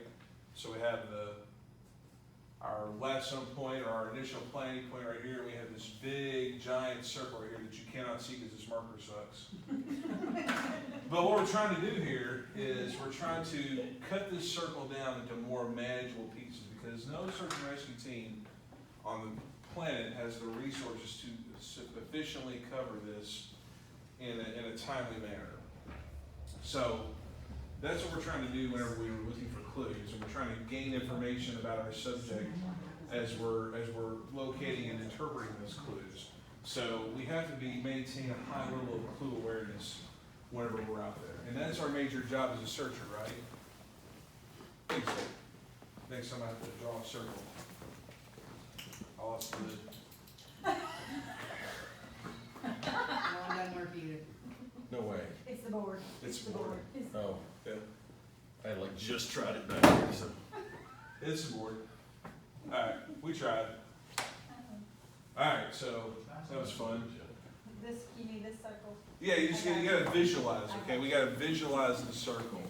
Alright, so clues, they can be found in a number of ways. You can just stumble across them.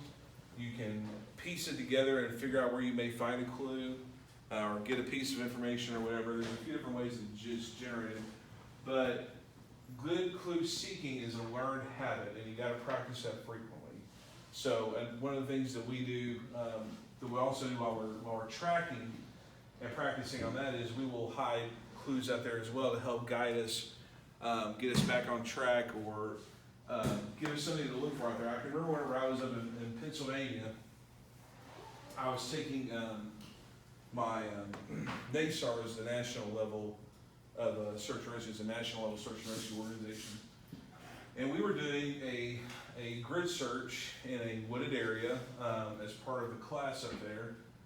And I thought I was pretty cool because I was the only guy out there that really knew anything about tracking.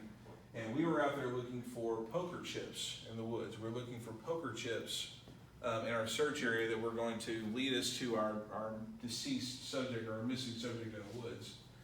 And where I was on a flank, so I mean, I was more trying to keep our team in line and keep everything, keep our grid working down a straight search line there. But we eventually found a lost subject, and then I don't remember if they found any clues or not along the way. They were nowhere close where I was, but I remember that I was going to backtrack off of that to help, just because I was just curious to see where the guy came in. And I remember backtracking, and I was kind of showing these guys a little bit about what I know about tracks and all that. So I mean, I'm sitting there showing them, I'm down on the ground like pointing at tracks and characteristics, and I'm just kind of walking along, and I stop and I go, oh man, here's like a really awesome track right here, and I'm really showing stuff, and there's a poker chip laying right there beside it. I didn't even see the poker chip because I was so focused on the track. But I mean, but it's one of those skills that you have to get out there and you have to get out there and practice and to be proficient at. In determining what is a clue and what as trash is super key and important. I'm not sure that I've ever been on one of these classes, a BSAR class, where we've gone out there on the search, and every piece of trash that is between the search team and our victim, it all gets called in. So you'll over time you'll get in that habit of determining what is a clue and what's not for us. And so this last little point here too, this is about confirmation bias. We want to maintain an independent train of thought whenever we're out there searching. We want to work with the evidence and the observations we have in front of us and the information that's available. We want to keep from forming a subjective narrative in our mind of what happened. So that way, whenever we start looking for clues, we may start seeing things that support our theory instead of supporting actually what actually happened. We're only looking for things to support our theory. So confirmation bias is something we work to avoid. So there's 6 elements of today's clue-oriented search theory. The generator, the clues themselves, where they're located, who's actually finding the clues, and the order of events as they relate to the search, and then the search tactics. And we're going to walk through each one of these in turn over the next few slides. So starting with the first area, with the subject or the clue generator. So virtually every person that passes through an area leaves evidence of their passing, whether it's in the form of highly visible clues like a Coke bottle or a gum wrapper, pack of cigarettes or whatever, to tracks on the ground, which are a little bit harder to see depending on what kind of terrain you're in or what kind of search area you're in. Or if you want to get even more granular, you're shedding skin cells and things of that nature, and that's what our canines detect off of. So you are leaving evidence if you're passing through an area without even realizing it. It could be through a wooded area, grass, concrete, this floor right here, doesn't matter. You're leaving sign in this room. Common problem is not the lack of clues, it's too many clues in determining which one is important, and that's very true. I mentioned the BSAR classes, and every piece of trash that's out there in the park will get reported in as a clue. But it's amazing how even whenever you're even further along in your development, you're a little more clue conscious, how difficult it can be to interpret some clues, especially like in the tracking space. I mean, in a highly congested and highly traveled area, you'll find hundreds of tracks, and in deciphering which one belongs to your person, it takes skill and practice to be able to determine which one of those are for your subject. A detailed subject profile enables searchers and managers to relate a particular clue to a subject or not. I just said the same thing there. The more you get experience at that, the more you can relate that specific clue to your subject. We had a really good training. We had a really good man tracking training about a month or so ago out of Rudy Mountains. Y'all weren't there because it was closed. Yeah, We know the back way in though. So. about a golf course. So we were out there doing a track training, and we were given a real easy profile of our victim. This part of our mock search that Casey and I were running. And the tracker that laid this for us, he gave us a number of clues that the person may have had on him, or a number of things that the guy may have had on him. And he said he had a cough drops, he had a Gatorade bottle, and there was something else. I can't remember what the third thing was. I think it was a raincoat or something like that. But we found some cough drop wrappers, and we took that as evidence. Okay, he came through here, so we were able to start pursuing down this path, taking that giant circle that you can't see and carving out our slice, saying, okay, we have a clue here, we can eliminate most of this, this is the area we need to focus in on. So as we went along, we found a Powerade bottle. Now we were told that he drank a Gatorade bottle. So, but is that something that's like mutually exclusive for our victim? No, I mean, it may or may not be. So I mean, you need to still look at that clue, look at the age on it, and say, well, you know what? I know they said he drinks out of a Gatorade bottle. This is a Powerade bottle, but man, it sure looks like he just dropped it maybe 2 hours ago. It hadn't been here very long. That's something where you'd say, you may want to call in and say, could he possibly have done this instead of this, and get a little bit of an idea that way. So, but I mean, you know, just becoming clue conscious and then using your resources that are available to relate that clue back to your subject or not, where we're trying to drive home there.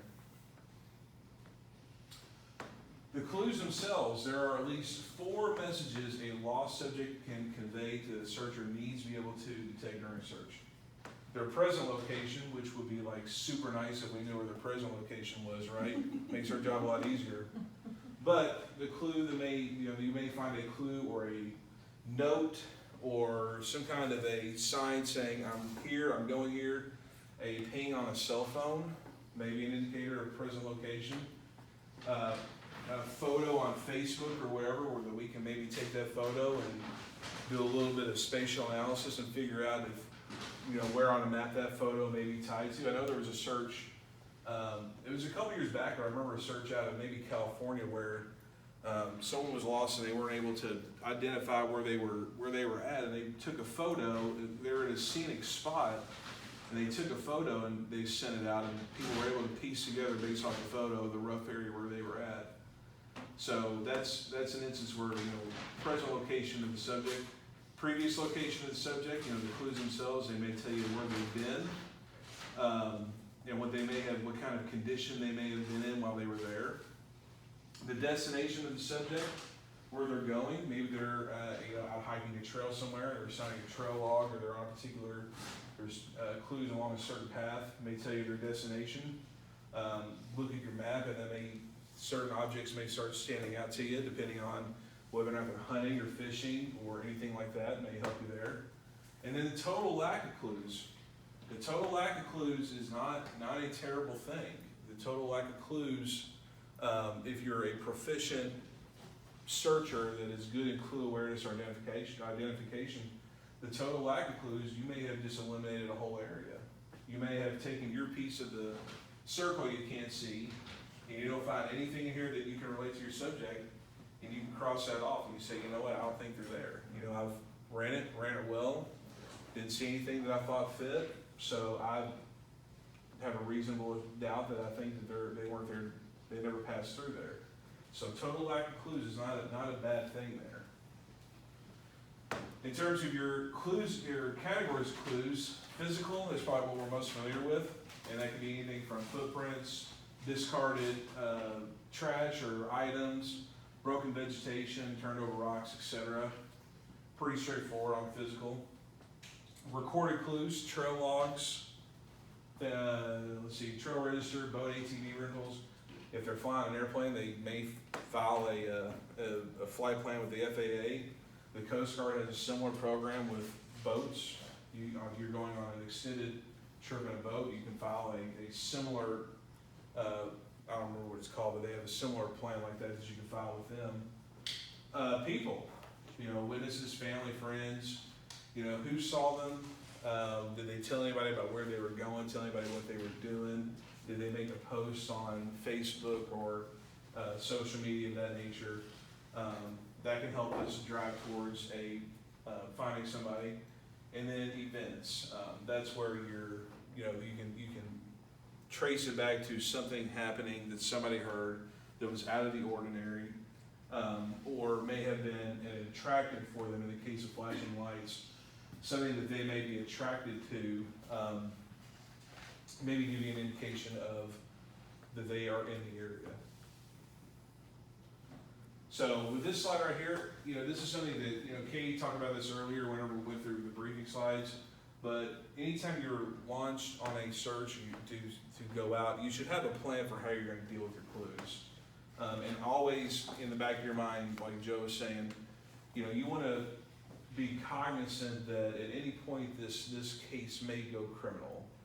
You don't know what's going to be around the corner. You don't know what you're going to find whenever you get out there. So you should always treat the clues with the utmost respect that at any moment this may turn into a criminal case. And if you do find any clues, your number one priority is to preserve that for a number of reasons, for legal reasons, but you know, again, trying to solve that mystery. If you find a discarded item on the ground, it likely didn't float there by itself. So you're likely gonna have footprints nearby, you're likely gonna have scent that the canine can utilize from that point. So that way we can redirect resources to try to bring a quick end to that search. And then the incident command staff should be informed of the evidence found, be able to describe it. You wanna make sure that you mark it, preserve it, be able to tell where that is, and there you are right there, presented to the searchers at the briefing, how you should handle that clue. That's one of those things, if they don't tell you that during the briefing, you should ask. And above all, always treat it like it could go criminal. We talked about this a lot. It's important to search for the clues and the lost subject. A lot more clues out there than subjects, right? So whenever we talk about looking for clues, how they describe it at the national level or in the BSAR book, they call it, you work what's called the searcher's cube, is what it's called. And it's the idea that you have different points that you want to make sure that you're hitting as you're walking through the woods or walking down, you're clearing your search area. You want to make sure that you're scanning side to side, scanning up and down, looking behind trees, looking behind down logs, behind thick vegetation. You want to make sure that you are checking around that. You want to make sure that you're looking behind you.